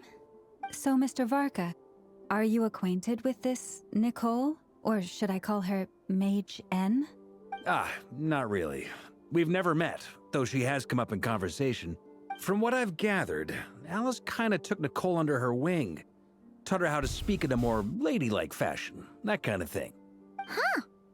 Hard to imagine Alice as an etiquette coach. I'm gonna disagree. Alice is a larger-than-life personality, I'll give you that. But then again, that's why she's able to draw such an eclectic mix of people into her inner circle. If I remember correctly, being an interesting person is actually one of her main entry requirements. So, if you ever wanted to join the Hexen Circle, I'm sure you'd both be eligible to apply. Hey! Don't go around making promises on Alice's behalf! Oh, Parma, we don't want to join anyway, do we? I wouldn't dare. I'm just trying to paint a picture of the Hexen Circle for you. Okay, sure. Anyway, since none of us have ever met Nicole, how are we supposed to find her? We can't just go up to every woman in sight and ask, hey, are you Nicole? Are we gonna something see she's her? wearing will give it away? You're joking. Like, We're getting spoiled right a now. wind bloom pinned to her chest or something. Wait a minute. Alice never said Nicole was from Mondstadt. Oh, true. What about a tea set? I recall that each mage has their own cup. That would be... this young lady, then?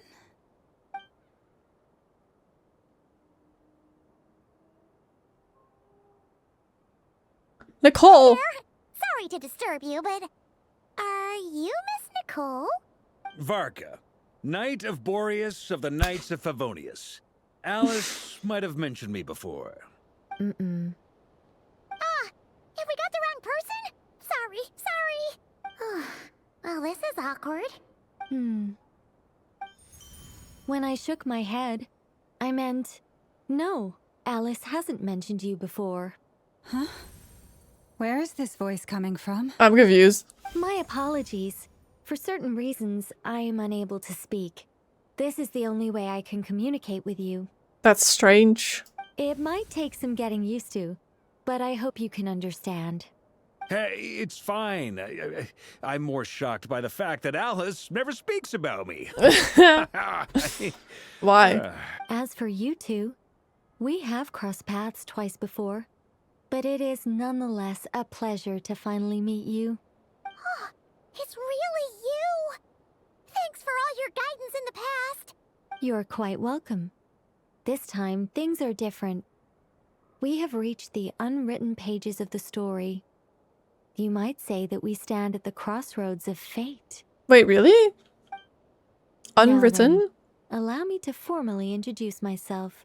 My name is Nicole. Unappreciated master sculptor. A model literary giant. If only they'd write. And the silent angel. Yet also the orator. Orator. The instant they utter a word. Etc. etc. Summary. To remain silent is to be observer of the world. Okay, that's cool. No, stop! Alice! I can't believe it! That's Alice is doing. I had a whole speech prepared. I'd agonized over every single word. She always picks the worst moments to ruin other people's plans. I'm so sorry about that. Alice took the liberty of devising some bespoke self-introduction magic for each member of the Hexen Circle. That's so funny. But I could have sworn I deleted all of the triggering conditions for it. How did it bypass everything? Oh gosh, this is so embarrassing. This is a very different side of Nicole than what we're used to. Is she not used to face-to-face interaction? I don't think she is, no. Don't worry about it. We've seen that introduction magic once already, so it wasn't too much of a shock. Please go on, Miss Nicole. We'd love to hear what you have to say, or, well, communicate. I mean, she's still speaking, just in a different way, not with her mouth. Huh? Are they talking to this lady? But... Oh, she can't hear? Will you all promise to forget that horrendously embarrassing introduction? Sorry? Embarrassing? When? Among the words that hopped out just now, I saw Angel. Yes. My name is Nicole, and I am one of a very few angels who have retained both their preferred form and their power. An angel! The Traveler and Paimon should be no strangers to this concept. There is another of our kind in Natlan. They call her the Lord of the Night. Oh, the ruler and god of the Night Kingdom. I see. Alright! Paimon remembers her! But we've never seen her in person. Yes. Well, I have retained more of my power than she. It's because I don't have a long-term duty to fulfill. To be more specific, no. We'll be here all day if I get into the specifics. Moving on. You're so very pretty. If I'm not mistaken, you are here because you wish to learn how one might reach the moon beyond the sky. That's right. Is that something you can give us any guidance on? Yes, I do know a way. It began with the Hyperboreans, who lived after the War of Funerary Flame. Blank looks. Maybe I should start with the background of the war, or maybe not. It shouldn't be an issue. I'll fill in the gaps for you when we have more time. Anyway, after that war ended, the three moons retreated to beyond the false sky. The Hyperboreans were humans I once aided. They accepted the civilization and creations bestowed upon them by the angels. But despite accepting many blessings of the angels, many among them still held on to their faith in the moons. They were reluctant to accept the new order, even after the War of Funerary Flame. Columbina. They sought to contact the moon goddesses beyond the sky and receive their guidance. But all three had passed away by that point. This mage has a unique method of communicating. Is she talking about the moons? Yes, but they did not know. And so, still they prayed for the moon goddess's mercy. After building titanic structures that consumed vast amounts of Kuvaki, at last they glimpsed the moons and heard their voices. But of course, they were gravely disappointed. For it was then that they realized the three moon goddesses were dead. Oh, that's such a sad story. It is. Humanity was in a very sorry state at that time. The angels who had once aided them were gone, and the War of Funerary Flames had left them homeless and destitute. Just a second, I gotta ask. How relevant is all this history to the task at hand? Well, I mean, it's... Okay, it seems we've drifted into irrelevant narrative waters. Oh no. It's been a while since I've had the chance to speak inside someone's head. As soon as I got started, I lost control and the words just flowed out like a waterfall. That's okay, but we are in a bit of a hurry. What I'm trying to say is... Right, yes, that's it.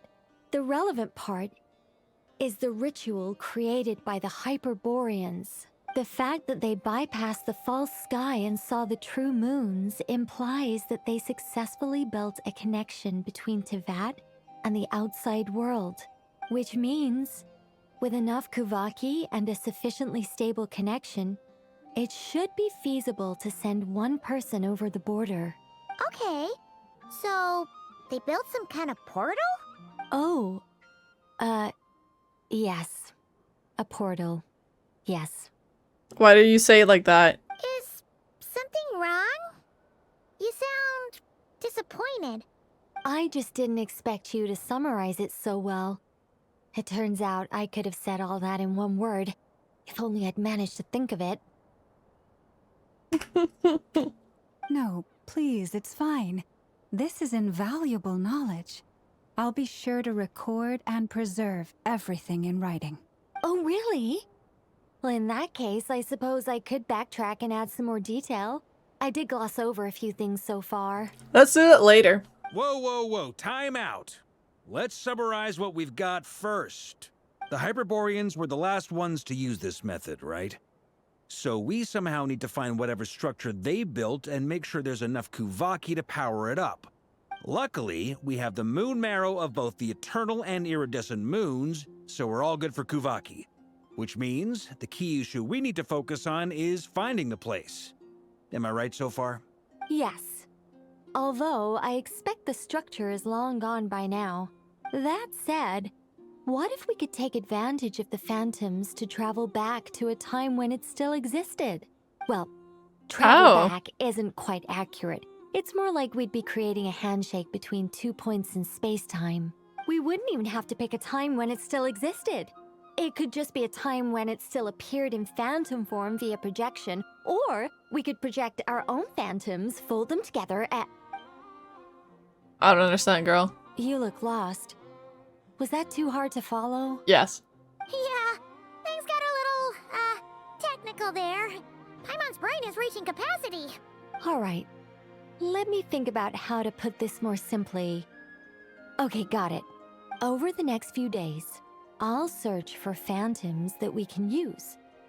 Once I find one that meets the criteria, I'll let you know and we'll regroup.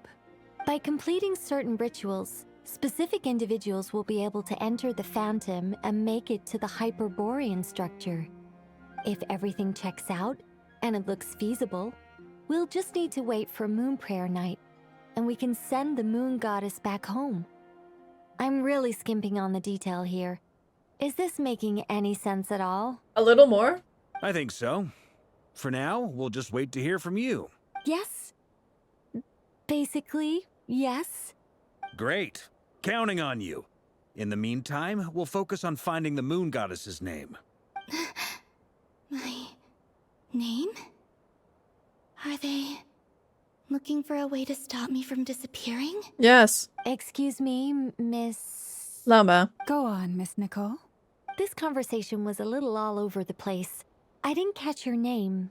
I am Lauma, of the Frost Moon Scions. Ah, I did wonder. I noticed that you listened very intently when I spoke about Hyperborea and the moon's history.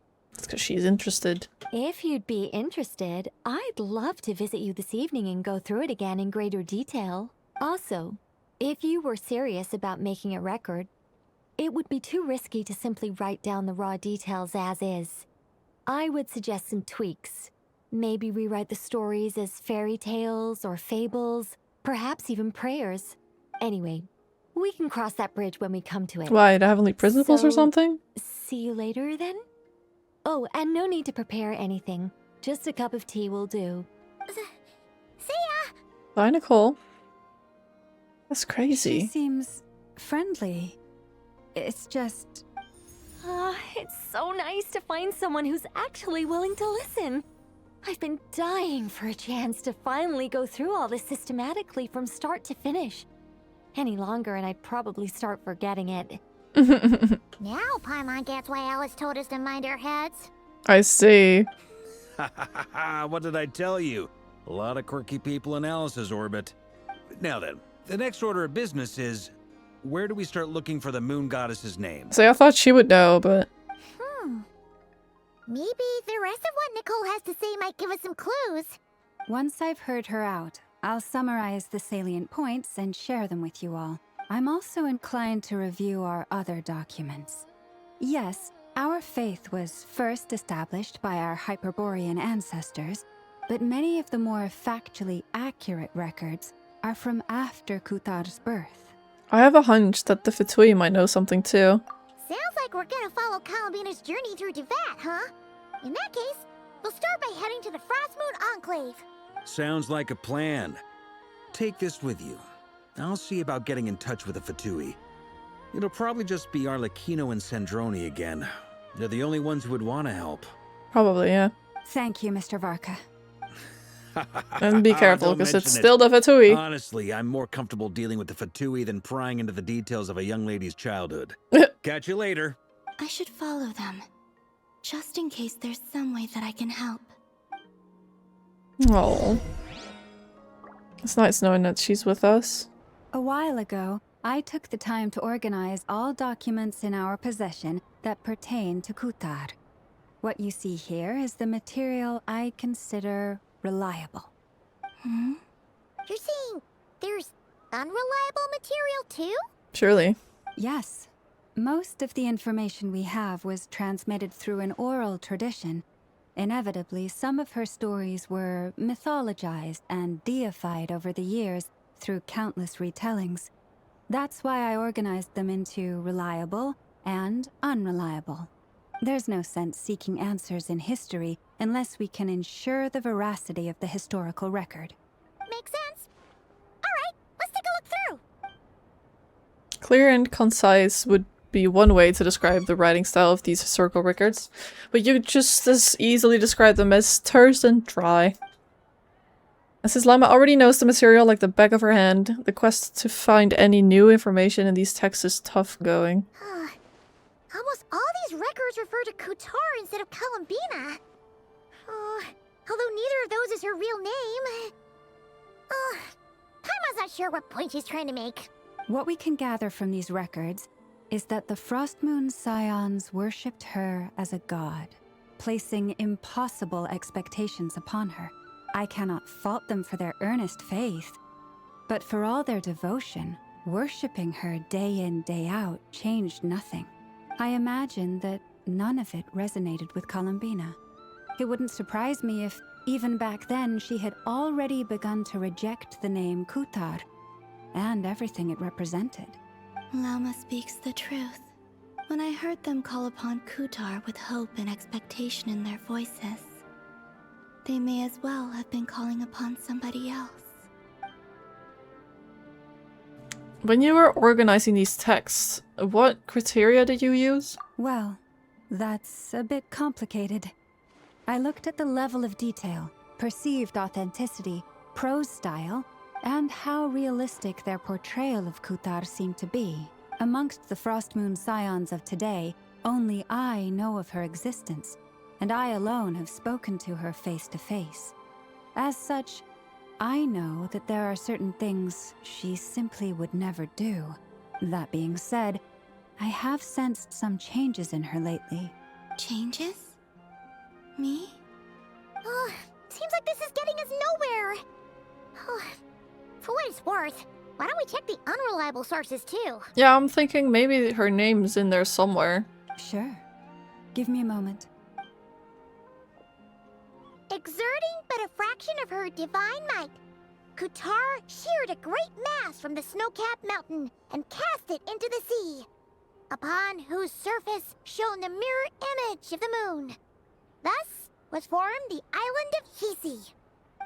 Yeah, right. That doesn't even begin to pass the sniff test. The 3 moons are not but lies through and through. Only one moon has ever shone for us, and Kutar is her name. The subjectivity is strong in this one. We've heard something like that before in Natlan. The vast majority of ancient texts are filled with fanciful tales like these. I trust you understand my criteria a little better now. Mm-hmm. Kutar did not speak, merely gazing into the distance in silence. And where her gaze landed, this was her prophecy. Clearly, whoever wrote this text never even met Kutar. Otherwise, they'd know that her eyes are always closed. What about you, Traveler? What are you reading? Seems like a collection of anecdotes. Come on, let Paimon see. The child wished to build a wooden nest with which to shield a fledgling bird from the cold. But being so young and lacking in strength, the child could not snap the branches from the trees. Kutar was passing by. Upon seeing the child, she summoned forth the Kuhenki, who built a beautiful nest for the child. I remember that. Not knowing the meaning of Kutar's divine intervention, the child dared not to respond, and thus ran home to call their parents. But Kutar was gone. The Moon-Chanter declared the event a miracle and took the nest as a relic, placing it on high for all to see. Is it that one? The child was Still named there? as one favored by the goddess, and was greatly respected amongst the people. Yet, no further miracles were bestowed, and this matter was forgotten in but a few years. Huh. Any thoughts after reading that? If it's true, it gives off a somewhat lonesome feeling. Yeah. Columbina probably just wanted to join the kid in making nests. Ah. I'd originally considered this a fabrication, because Kutar did not perform any similar actions in subsequent records. But now that I think about it, it does seem like something Columbina would do. It's just that... She didn't know how other people would interpret her actions. She was probably worried about making things difficult for people. So, she gradually stopped joining in. Yeah. Yes. Oh, that's so sad. It is.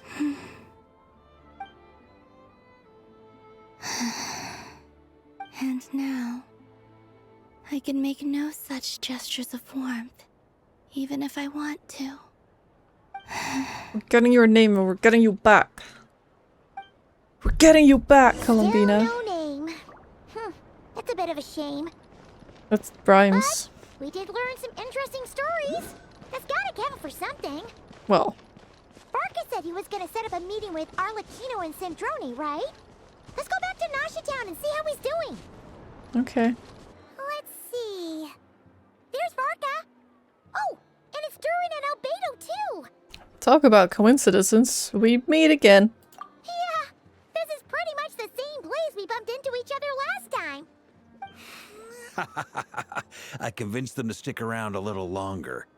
We were all waiting on people, so I figured having a little company would help pass the time. Ah, so you've been waiting for us? Does this mean that you've already arranged things with the Fatui? Sure does. Now you're back, we can go meet up with them together. How'd your investigation at the Frost Moon Enclave go? Well, we didn't find out Columbina's true name. But apart from that, it went pretty well. We learned some stories from her early days. Aha, just as well that I didn't tag along then. I'm sure our moon goddess wouldn't want every man and his dog knowing all about her private life. Still, desperate times, desperate measures, I guess. Someone had to do it.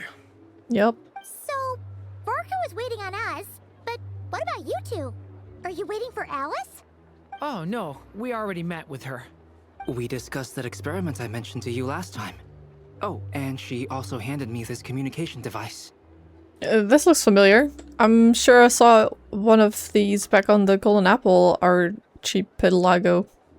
That's right. I understand she informed you about the relationship between the phantom phenomena and Tevat's borders, yes? Mm-hmm. She wants me to help her with some more experiments on that front. She said that she'll contact me through this device with more information. The little Dodoko. Ah, I see. Following instructions and making observations. Pretty common research method. Takes me right back to Albedo's lab. Wait, then who exactly are you meeting? Plains? Someone you know. Albedo's met him too. But I don't think Miss Lauma or the Grand Master have been introduced. Oh? Introductions are overrated. Especially in cases like this. The Wanderer, who I named Shohei. It's you! So, it's not like the academia has prohibitions against going abroad. Also, I applied for leave. Oh, how good of you. I've been writing to Hat Guy since obtaining a human form. I've already brought him up to speed on everything that's been going on in NOD-KRAI. That's sick. Hat guy? Yeah, don't. His name's Shoei. Turns out, I actually have heard that name before. Oh? Then why did you react the same way I did? I only knew the name, not the fella. But since we're all here, let's do some introductions for what it's worth. I'm Varka, Grand Master of the Knights of Favonius. He loves saying that too much. Lauma, Moon Chanter of the Frost Moon Scions. And I'm a Driosh from the Vahumana Darshan of the Sumeru Academia. Hat Guy. No, Shohei. Good to see you again, Mr. Guy. I believe we last saw each other on the boat ride here. So they came to NOD-KRAI together? Mind you, the only reason I came here is because there's someone I want to look into. Who's that? Oh. The Doctor, also known as Dottore, second of the Fatui Harbingers. I know the guy. Just as I thought. From the tone of your voice, it sounds like there's bad blood between you. Yeah, he was an experiment of that guy or something, right? Is that? Yeah. I mean, it's complicated. I was reviewing our archives and noticed that a lot of information about him was missing. Left a bad taste in my mouth. That's all there is to it. Liar. Dottore, or Zondik, as he was then known. Zondik? Once studied at the academia, but he got kicked out before he could graduate. I remember that.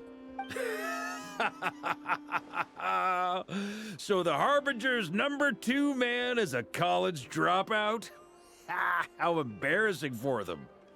Last we heard, he was planning something. We actually heard that a few times before, even coming to NOD-KRAI. But we haven't seen a trace of him since we got here. He only appears when something interests him. For all we know, he might have left already. Yeah. But the fact he did something here at all is worth noting. It'll fill a couple extra lines in his file. I wonder what it would Why be. does it sound less like a file you're writing and more like a criminal record? Because he's a criminal. Anyway, we were just about to meet 2 of the other Harbingers. Want to come along?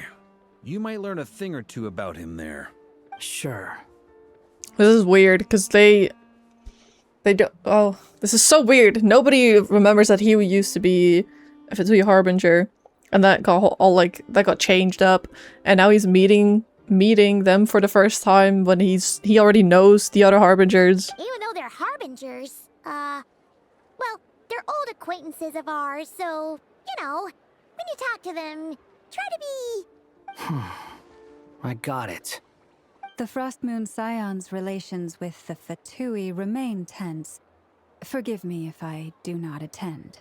In that case, we'll continue assisting Miss Alice with her experiments. Good stuff. Everyone's having a fruitful time. All right, we better get going. I'll lead the way. He loves leading. Hey, Shoei. Are you here for revenge? Well, yeah.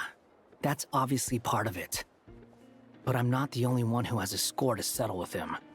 Neither you, nor Lesser Lord Kusanali, nor I want to see him meddling with things again. Fair enough. One other thing. When we return, let's talk about Columbina. What's the hurry? Don't worry. Pigeons always know which way home is. After the conversation ends, the group splits up into 2 teams. Right.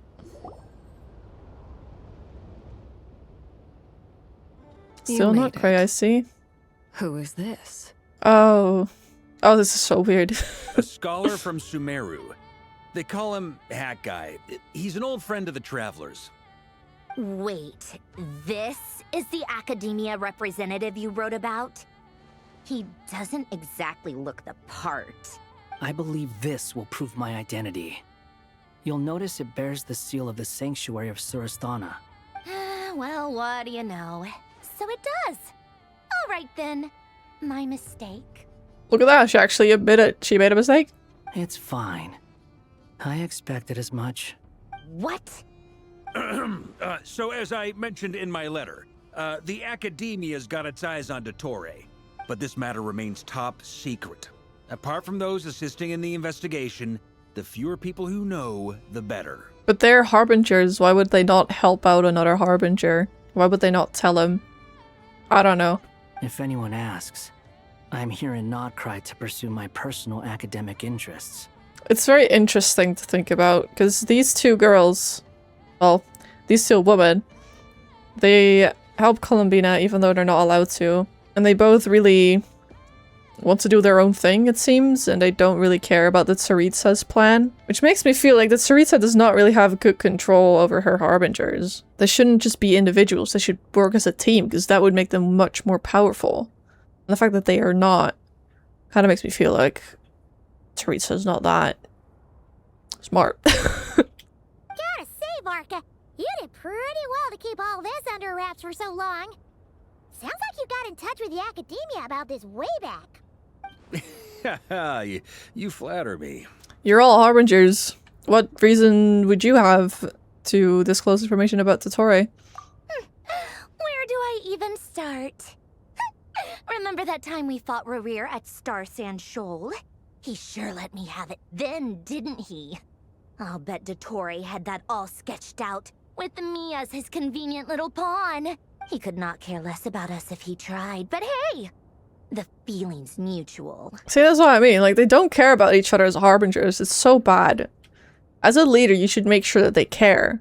Does Dottore really strike you as the sort who values his relationships with his colleagues? No, but none of you do, it seems. Fair point. Definitely not. Which is why I always keep my guard up whenever he starts making suspicious moves. To that extent, our motivations align. On top of which, I consider you trustworthy people. Well, thank you. Now, back on topic. In the wake of the Reikir of Solnari episode, Sandrone and I grew suspicious about Dottore's complete inaction during the entire affair. Yeah. So we tried to find out what he'd been up to, but unfortunately to no avail. He never lets anyone in on his plans. The more he cares about something, the more secretive he gets. It's funny because he speaks of experience, but they don't know that. Indeed. Perhaps he believes that by keeping a low profile, he can avoid trouble. But that trick isn't going to work on his colleagues. Yeah, I mean, he's been researching the ancient moon's remnants. And he's been trying to get his paws on the moon marrows. Only an idiot would believe he doesn't have something more planned. Yeah, and she has one of the moon marrows now. I have another one. And then we just have Columbina. With this in mind, I returned to Snezhnaya and relayed my thoughts to Her Majesty the Tsaritsa, entreating her to have him recalled. That's pretty direct. Did the Tsaritsa agree? Yes. I made it abundantly clear that the Fatui's business in NOD-KRAI is almost concluded, and we do not need 3 harbingers in this territory. Her Majesty concurred. Nice. Accordingly, Good move. Dottore has returned at her orders. I imagine he is continuing with experiments, which no one besides he would ever have any interest in. Common sense might mean nothing to him, but he's not stupid. He knows that no good can come from opposing the Tsaritsa. Smarts alone won't get him all the way. He needs the Rooster's resources and Regrator's Mora, both of which the Tsaritsa can strip from him by waggling a finger. But doesn't he have a track record of publicly following orders while going against them in private? He probably has it down to a fine art by now. Yeah, he's definitely up to something. Wouldn't put it past him. Didn't he have a clone? We worked together on a research project once. Only briefly. But it was enough to show me that we're fundamentally different people. He has no interest in doing things methodically, stage by stage. His thoughts jump all over the place, and the moment his curiosity is satisfied, or he gets the results he wants, he disappears. The only similarity we share is that, once we set our minds on doing something, we will see it done, whatever it takes. Oh, we definitely saw some of that in your battle with Rerir. You got so competitive. Ugh, do not remind me. Then I believe we all concur. Dottore will not simply give up. Mm-mm. Fantastic. Now All this is turning into a whole day of unpleasant memories. Ugh. Are you talking about the moon marrow stuff? He also strikes me as the kind of person to disregard experimental regulations, ruin all the equipment, and go way over budget. Then leave the first person he can find to deal with the fallout. Exactly! This one time, he was running some high-temperature experiment and the substance exploded. But does he care? No! He orders his subordinates to open the device so he can observe the results, which causes the gas inside to leak out. That gas was poisonous! If I hadn't been there, who knows how many people might have died?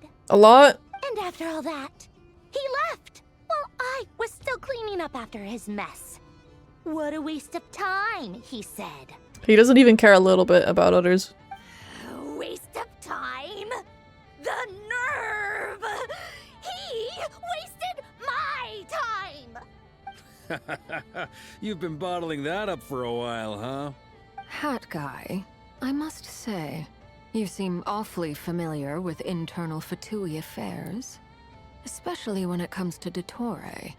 He's like, I've done my homework. Thank you, Lady Harbingers, for providing such valuable information. I have no other questions for now, so I'll be on my way. That's so funny. What? You're just gonna leave? You're welcome to join if you want. The sassiness always gets me. Ugh. Just when Paimon thought he'd finally mellowed out. He makes quite the impression. I'll say, I've met tons of headstrong people, but not many of them would join me in bad-mouthing Dottore. Anyway, back to the main agenda.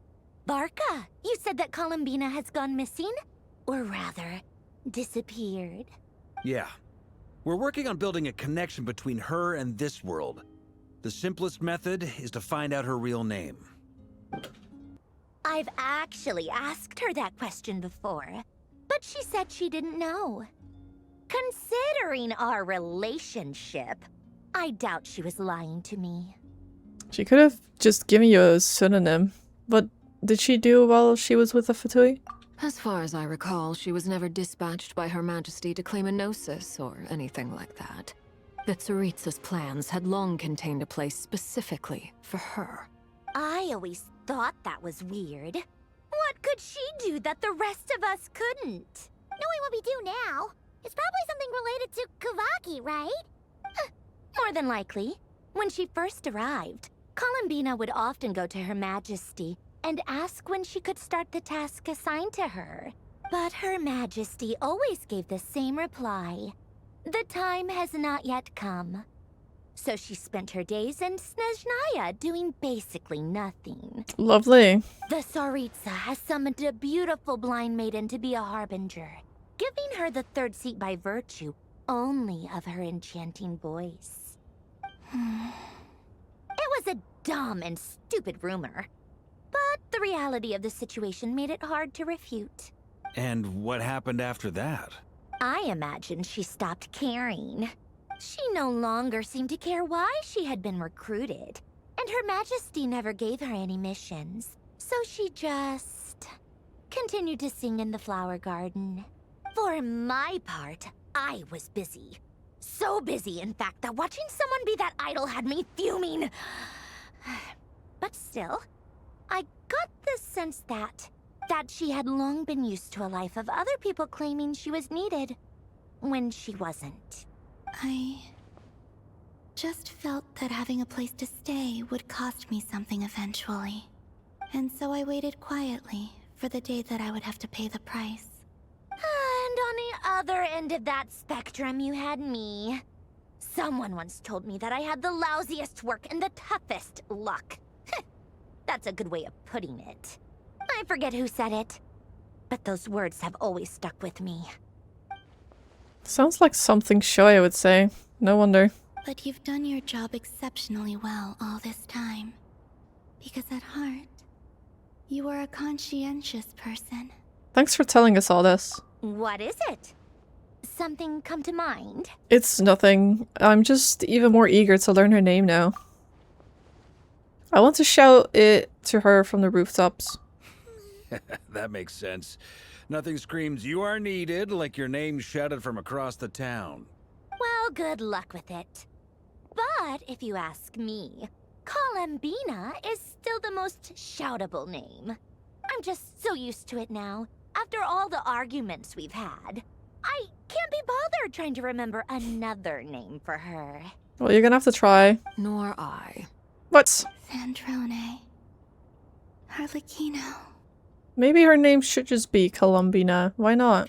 You chat further about interesting moments from her past. Sealy? It's a Sealy! Does that mean Nicole has news for us? Oh, right. Ladies, I thank you for your hospitality. If the chance ever comes up, I definitely owe you both a drink sometime. I'm sure it will. You can make your own way out. Heck, you've been here enough times, you probably know your way around better than I do. Take care, everyone. We'll be in touch if the situation changes. Okay, time to do what adventurers do best. Follow that Sealy! Follow it. Oh, hat guy. How come you're back so soon? Did things go all right with the Fatui? Fine. Dotori's been summoned home by the Tsaritsa. Couldn't get much more than that. How about you? Any progress with the investigation? Unfortunately not. We've tried everything. Different phantoms, different locations, different points in history. But the results were the same each time. Abyssal monsters roaming the land. People crying out in despair, with no hope of being rescued.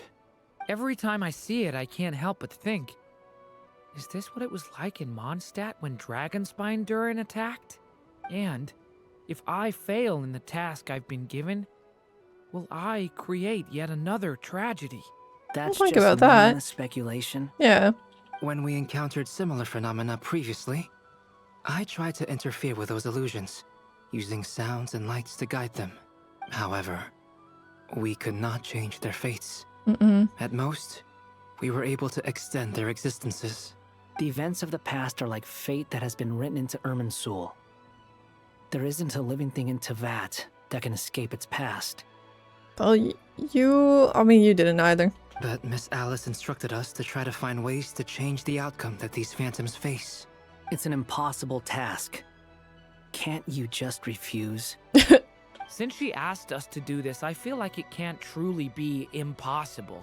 Or if it is, well, mages can make the impossible possible. Yeah, I believe she could. I could not have been born as Durin otherwise. But you also said that your past 39 attempts were fruitless. That's true. But you're still going. Yes. After this many futile attempts, surely you realize that you're not doing this because you still believe what some mage told you. It's because you want her hypothesis to come true. It's something you wish for deep inside. So, think for yourself about what you want to do. As long as you don't believe it's futile, it isn't. Pretty good advice, to be honest. Yeah. Previous experience indicates that we cannot touch the phantoms, which limits the effectiveness of our interventions. If we want to clear this hurdle, we need to break this rule somehow. Same thought here. Following the same rules means repeating the same failures. Yeah. Reducing ourselves to mere playthings of fate. So you mean we need to figure out a way to make contact with them despite knowing that we can't? Yes, and I suspect that's something only you are capable of. Everything in Teyvat is logged in Irminsul, but the withering that once occurred in Sumeru was a sign that the Great World Tree was being corrupted. This corruption allowed things that should not have existed in Teyvat to appear. This is tantamount to rewriting reality to an extent. You're saying abyssal power might be able to affect those phantoms? No one's ever tried it before. I mean, if you're gonna try it, it'll take courage. And you have to be confident that you can control it. Is anyone there? Has anyone seen my daughter? She's missing. I have to find her. I hear someone inside. Spargana? Are you in there? Ah! If I can use my abyssal powers to warn him that there is danger here, maybe it'll change his decision. Maybe he'll stay away. Yes. The important thing is not the nature of the power, but rather how you use it. To intimidate and obstruct. Sounds about right for the Abyss. Let me try. I should be able to influence that thing. Okay. Go on. Have you seen a little girl? What? This isn't the time for that! Just run!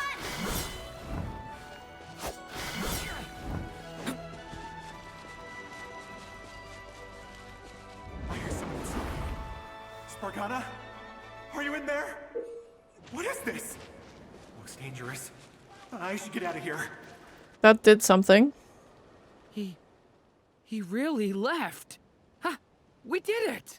Don't celebrate too soon. Follow him. See what he does next. I was gonna say it might not have changed his fate though. Monsters approaching from the front. You need to stop them and create an opportunity for him to hide.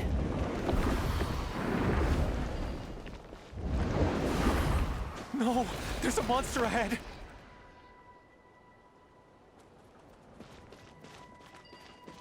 Wait, is that the barrier I saw earlier? Why is it appearing now? It's as if someone's controlling it. The monster's gone. Is it safe now? Go on down out. The barrier's gone too. How odd. Anyway, I guess I'll keep going. Quickly, let's keep up. Wait, there was someone else here? Don't go any further. We've got anti-monster traps laid out everywhere. But my daughter must just be up ahead. I have to go. This way's blocked.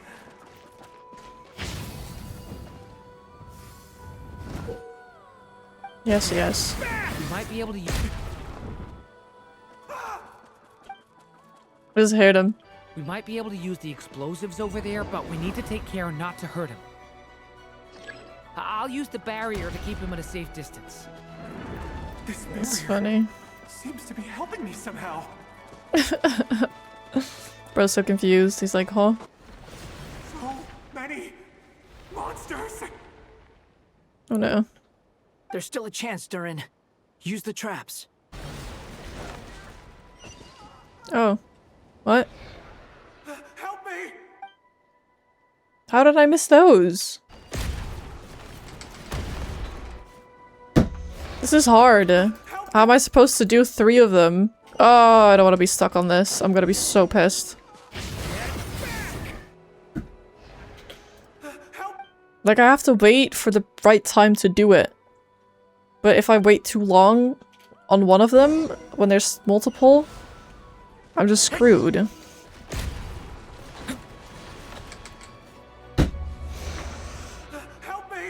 Stop! This is really annoying me right now. Can I skip this, please? I really don't care about this fucking guy dying or not. Oh, I did it! We might just be able to save this person. I don't think so, but let's keep trying. Have you seen my daughter? Spargana's her name. She's carrying a large backpack. Get out while you still can, you fool. You won't find any survivors here. But I can't just leave her here. She must be so scared right now. Or she's dead. Sorry. Wish I could help, but I haven't seen her. You'll just have to keep looking. Okay, thank you. If I do find her, I'll get her to shelter and come back for you. Don't bother. I've got nowhere left to go. What's that noise? Monster! No, if he goes inside, he'll be walking into a trap. Let's try this once more. This time, we have to stop him. Right. Why?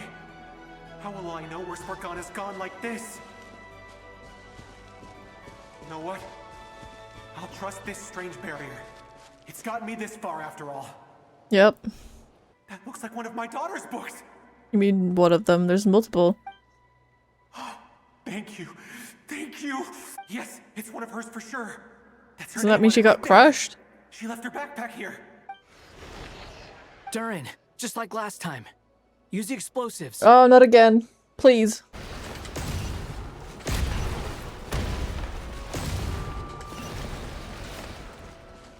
Oh. There's too many of them. It won't work. There's not enough left. If he makes it in, he'll die. But then, this clue could be the key to him finding his daughter. It might not be the only one. Better he misses that clue than loses his life. I guess so. I mean, if he doesn't see this clue, he's just gonna keep going anyway, right? That's my daughter's book! She's passed this way! Why? Why won't you let me go in? I've searched and searched and searched just for this! But how will I find her without any clues? Bro, you know the books are there. That's the clue enough, no? I no longer have anywhere else to go. Hmm.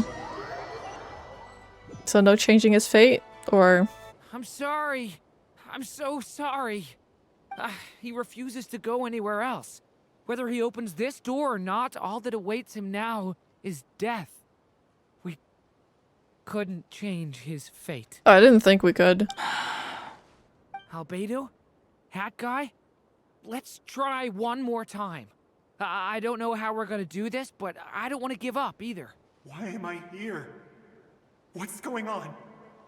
All these scenes running through my head. Where are they from? Huh? What's going on? His reactions have changed. Yeah. How many times have I... What's happening to me? Huh? Wait. Who are you? You can see us now? I feel like I always could, but that I only just realized you were there. I'm sorry, I don't know how to describe what I'm feeling. But you were the ones guiding me using that marked barrier, right? I haven't done anything yet, but those monsters, those deaths, they feel like memories. Like things I really did experience. So it's like being recorded in Irminsul, or...? I won't find my daughter. In fact, I'll ultimately die trying to find her. Isn't that right? Well, no, it isn't. Yes, it is. I was gonna say, don't lie, Seb. Even so, we're trying to find a way out of this. You've not seen my daughter either, have you? No. It seems she really isn't here. I'm sorry we couldn't help you. I'm just... tired. Maybe this is destiny. Maybe it doesn't matter how hard I search. How long do I have left? Experience says 15 to 20 minutes. 15 to 20. Thank you for all your help. Let's rest a while. You look exhausted too. Now's not the time for you to start pitying us. It's not pity. I'm just realizing that I've only got 10 or so minutes left. You know? You say you're from Mondstadt, yes? A place with windmills, where people enjoy limitless freedom?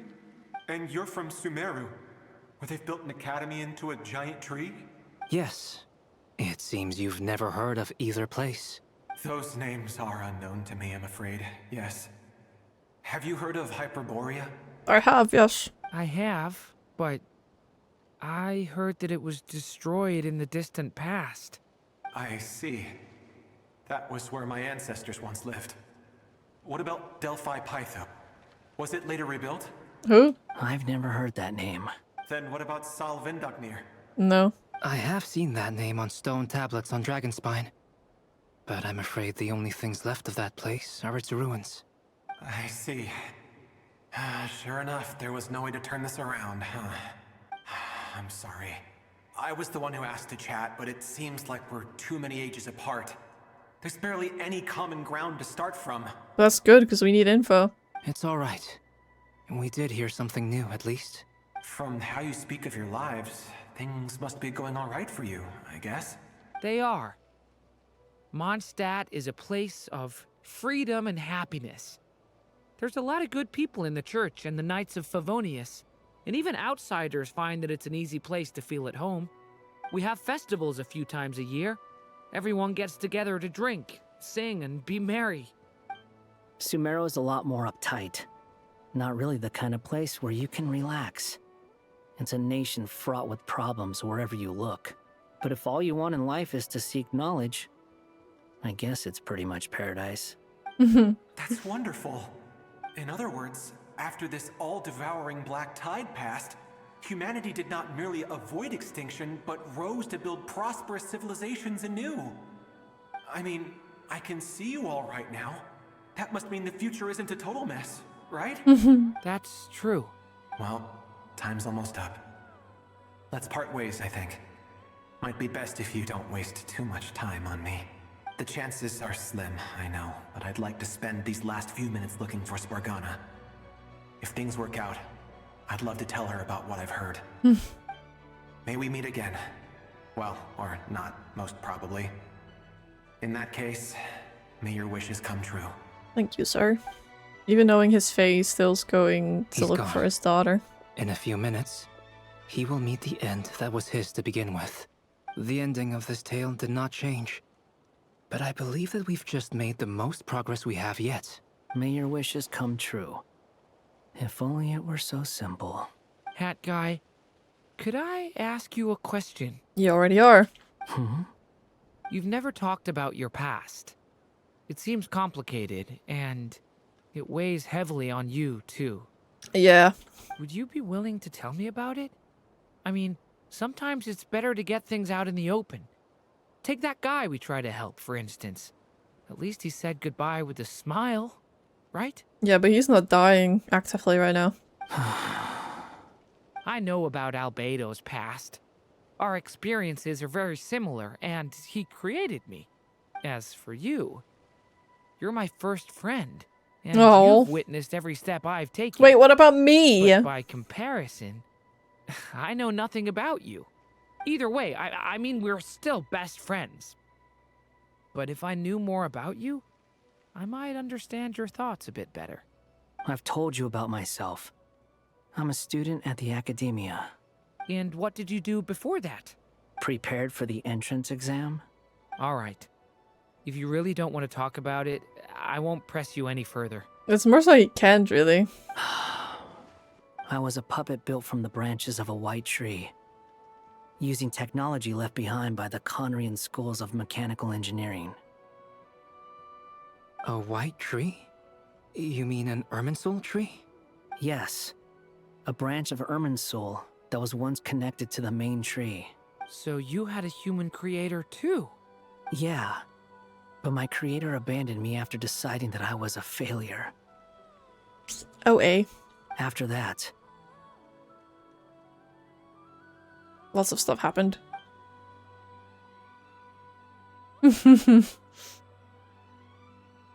Durin. Resisting the influence of the abyss, suppressing the urge to destroy, trying to do the right thing. None of these things are easy, but no matter how hard they are, trying to rewrite past wrongs is far harder. You asked me if you would create a new tragedy if you failed. I told you there was no point speculating about that, but the real answer is, yes, you absolutely will. That guy. But at least you've got people here to help steer you away from the wrong path. So, just keep aiming towards the light. I will. I promise. Oh, nice. They actually are friends. All right. Break time's over. Hello? Durin speaking. Hello, friends, it's me. What have you been up to, I'm detecting some unmistakable fluctuations here at the border. The amplitude isn't particularly high, but they're completely different signals from the ones before, and the scale is comparable to those I've detected previously. Alice, we were unable to save that person. However, he appears to have retained a portion of the memories gained through that cycle, and was able to hold a conversation with us. Very strange. I see. Well, that is rather odd indeed. It definitely merits further attention. Could I trouble you to keep trying the same approach? I need to gather some more data. Counting on you. I should probably have Nicole come and check this out as well. Oh, that was the end of this one. Okay, interesting. Why am I just suddenly being thrown into There the you next part of are. the story? I was worried you might stop to collect treasure chests opened by the Seelie along the way. It I'm would so have taken you confused. so much longer to get here. Why is this thing like, hey, you finish a story, and then it throws me into another cutscene thing? I guess it's not over? Another conversation I cannot hear. That must be so boring for you. I am delighted to see that you understand what takes priority, and that your adventurer's instinct has not swayed your resolve. Really, I must applaud you for it. You should know. Paimon's head. Okay, I'll try and keep it short. My senses are telling me that this is where we shall find the entrance to the ruins. Oh? Oh, cool! Well, what are we waiting for? Let's open it up and see! Patience. This was a sanctuary of great importance to the Hyperboreans. A special process is required to open the gate. Oh, like the place that housed the Eternal Moon's Marrow?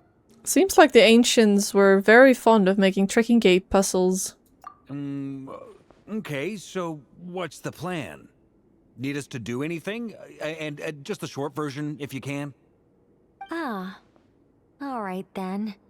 I was planning to start with some background on the invention of these techniques. Girl, no. Are you sure you don't want to hear it? It's quite informative. Maybe some other time. Remember what you were saying about priorities? Fine. Simply put, we need 3 human representatives to successfully undergo a process of Kuvaki resonance. Think of it as a test from the 3 moon goddesses to see if the entrants are qualified, with the most recognizable qualification being Kuvaki. Pretty sure Lauma would ace that test. Oh, wait. But we need 3 people. I mean, surely the Traveler can do it too. I also have no doubt that the Moon Chanter would be qualified. But we would need 2 other people with the same constitution. Therefore, the most feasible method is not so much to follow the rules, but to figure out how the test functions and find a workaround. I've done some research, and it turns out the mechanism is rather crude. We'll simply need humans to stand before it who have sufficient Kuvaki energy within them. I'm with you so far. How do we get the Kuvaki in them? The easiest way would be transfusion. Take some Kuvaki from NOD-KRAI's soil, put it into the bloodstream, and get it circulating in the body. But how would that work? So we're going to cheat on the test? Yes. Precisely. There are other methods, but this is the simplest one. Cheating the system is much easier than trying to hide from it. Huh? Sorry? Does the idea of cheating upset you, Miss Lauma? No, that's not it. I suddenly had an idea. Which is? Oh, what is it? It's about Moon Prayer Night. I figured out a way for Kuthar to join in the festivities. Huh? But as Paimon said, we need to have our priorities straight. Let's get back to the test. I'll follow up with Nefer on the festival arrangements. Oh, okay. Anyway, is this really the best method we have? A Kuvaki transfusion sounds dangerous, no matter how you slice it. If you think that's dangerous, wait till you hear the other methods. Oh no. I'd be more than happy to go through them if you'd like. There are several. No. Let's go with this one. Very well. Kuvaki transfusion it is. Now, I should mention that the risks can be greater or lower depending on individual compatibility. I seem to be fine with Kuvaki so far. It would be rash to simply infuse the Kuvaki and hope for the best. If the body rejects it, the reaction can be quite severe. The symptoms are similar to another condition that some people living here suffer from, known as congenital Kuvaki sensitivity. Right. So, before we execute our plan, I will perform a simple test of my own to see who is compatible and who is not. Once that is done, we will have to complete the resonance process as rapidly as possible. The participants must remain stationary while the Kuvaki circulates and bonds with them, and they mustn't eat or drink anything. What? No eating or drinking? Paimon's hoping that it doesn't work on her. That's some hardcore fasting. They'll all be monks by the time they're through. How long will they have to keep that up? 3 days. What? Oh, that's so long! You people who are not just compatible, but also willing to volunteer. Fasting? What are they talking about? I'm willing to volunteer. Really? Don't you want to think this through? No, it's fine. It's for Columbina. Count me in too. 3 days without food? I can handle that. Miss Nicole has made it clear that this is the easiest way. The way I see it, there's nothing else to discuss. It's time to step up. Compared to having Columbina disappear completely, fasting for a few days is nothing. Yeah,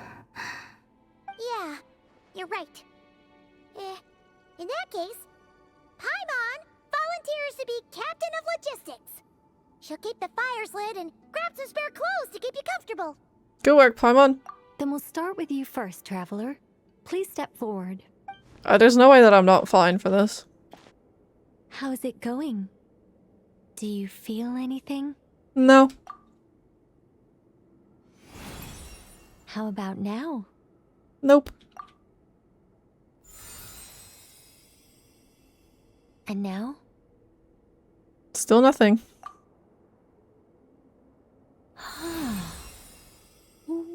What about now? Nothing at all. Did you do something? You guys, it's not a competition, you know. All right, I'm officially impressed. Even as a descender, you can withstand far more than I imagined. I'm cool like that. It's like I summoned a giant stone titan to arm wrestle you, and your arm hasn't even moved an inch. In my last attempt, I infused 5 times the amount of Kuvaki required. That much? Yes. Safe to say, compatibility won't be an issue for you. You're eligible to join. You're next, Mr. Varka. I hope you'll be fine, because Here otherwise goes it's going to be nothing. annoying for us to find someone else. All right. I'll start where we left off. 5 times the required Kuvaki dose. Whoa, whoa, whoa. Hey, wait a minute. How's it going? Ooh, no, not great. I kind of want to puke. Feels like I've been drinking too much. A few bottles of wine, then a big stein of Dark Horse. With some hard liquor from Liyue mixed in. Why did she set him up for failure? You think this is funny? I just lost to a young lady in an arm wrestling contest. I'm never gonna live that down. My apologies. I'll lower the concentration and try again. Oh. How's it going now? I'm not as dizzy as last time, but I can still feel it pulsing around. In that case, you wouldn't be an ideal choice, Mr. Varka. Let's try someone else. Okay. Let's go ask some of our other friends then. Oh boy. She's definitely fine.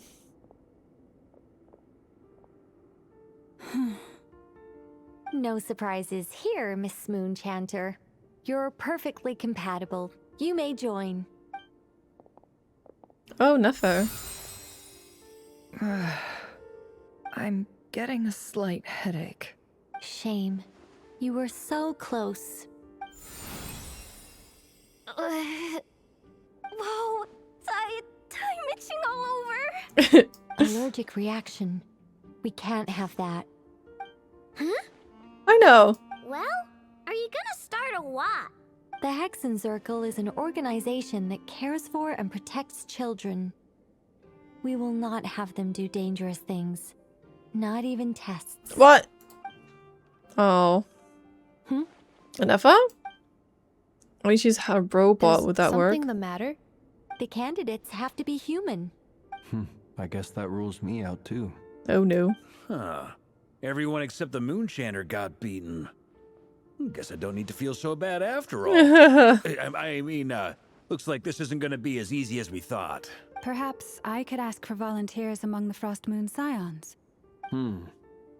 I'll see about talking to some trusted Lightkeeper colleagues. Itlua springs to mind. In fact, I think we had some former Frost Moon Scions join our ranks recently. Can you give me the scientific explanation for how the test works? I can probably make some kind of test bot. Then we can just zip through Nasha Town, going up to people and pressing a button to check their status. Wouldn't that be way easier? How long would it take you to build that? No. Wow! No elaboration for once.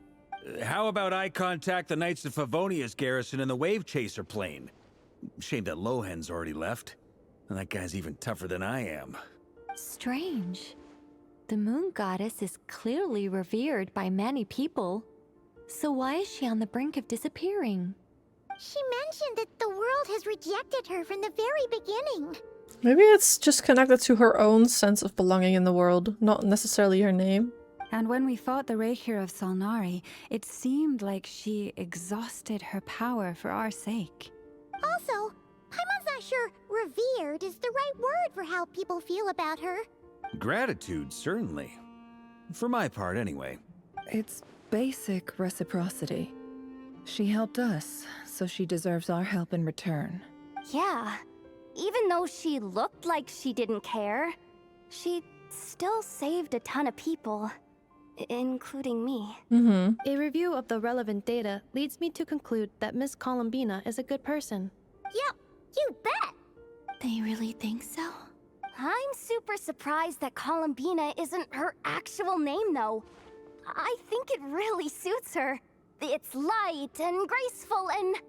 yeah, just a really pretty name. I think so too. I know, right? Unfortunately, that's not our decision to make. Columbina. That was the code name the Fatui gave me. But it also came up in the song I heard when I was born. It came up in a song? Girl, that was just your name. But is that really all there is to it? What do I truly think of my own name? Is there anyone left who will still call me by that name? She told me to pick whichever name took my fancy. Why did I pick Columbina? Maybe because I felt that she never wanted to become Kutar and be worshipped as a god. Moon Prayer Night is getting closer by the day. We're running out of time. We need to look for other candidates. The knave? Then allow me to try. Surely she can do it. Huh? What are you doing here? Trying to save Columbina. You contacted your friends via the Adventurers Guild. Sandrone has been keeping an eye out for something like that, so she informed me. Since I have the ability to accommodate a moon marrow, I should prove to be a suitable candidate. You'd think so. Arlecchino. When can we begin? I see. We can begin right away.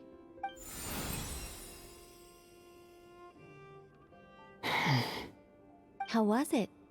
Did you feel any discomfort? Not at all. Then it seems we shan't need to look for additional candidates after Yay! Great! Cool. Alright, like Paimon said, the rest of us can take turns making sure the three of them stay warm and comfy. Then, my job is to take care of the caretakers. I will ensure everyone receives food and accommodation. Let's do this. No time to waste. I'm ready as well. Let's do it.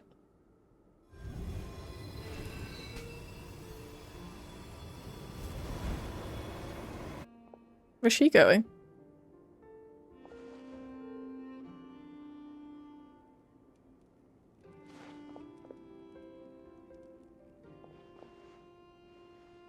Oh, wait, we have to do that for 3 days. Oh, Paimon. Imagine we go in there and there's just nothing there. The work is done. The sacred scroll shut. The stars grow dim, the people silent. The white sun sets, the silver moon rises. O path to the temple, appear now before us.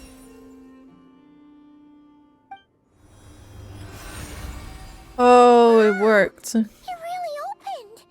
So that's what all this is about. They've been trying to open this gate. She just had no clue what we're doing. With a calm mind, this proved not too arduous. Come, let us enter. Wait. It might be best to eat something first. Take care to chew properly and swallow slowly. It will give your body time to readjust to the digestion process. And don't eat too much. They will head in soon. They will need to enter this gate. Huh? I cannot pass through. Is it because I have no physical body? Oh no. It has been 3 days. My strength is all but completely faded. Oh, we need to hurry. Can I really hold on until Moon Prayer Night? Yes.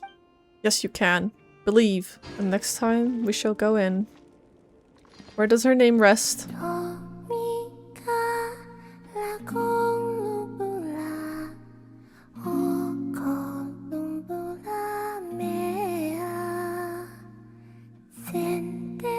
I can't wait to find out what her actual name is.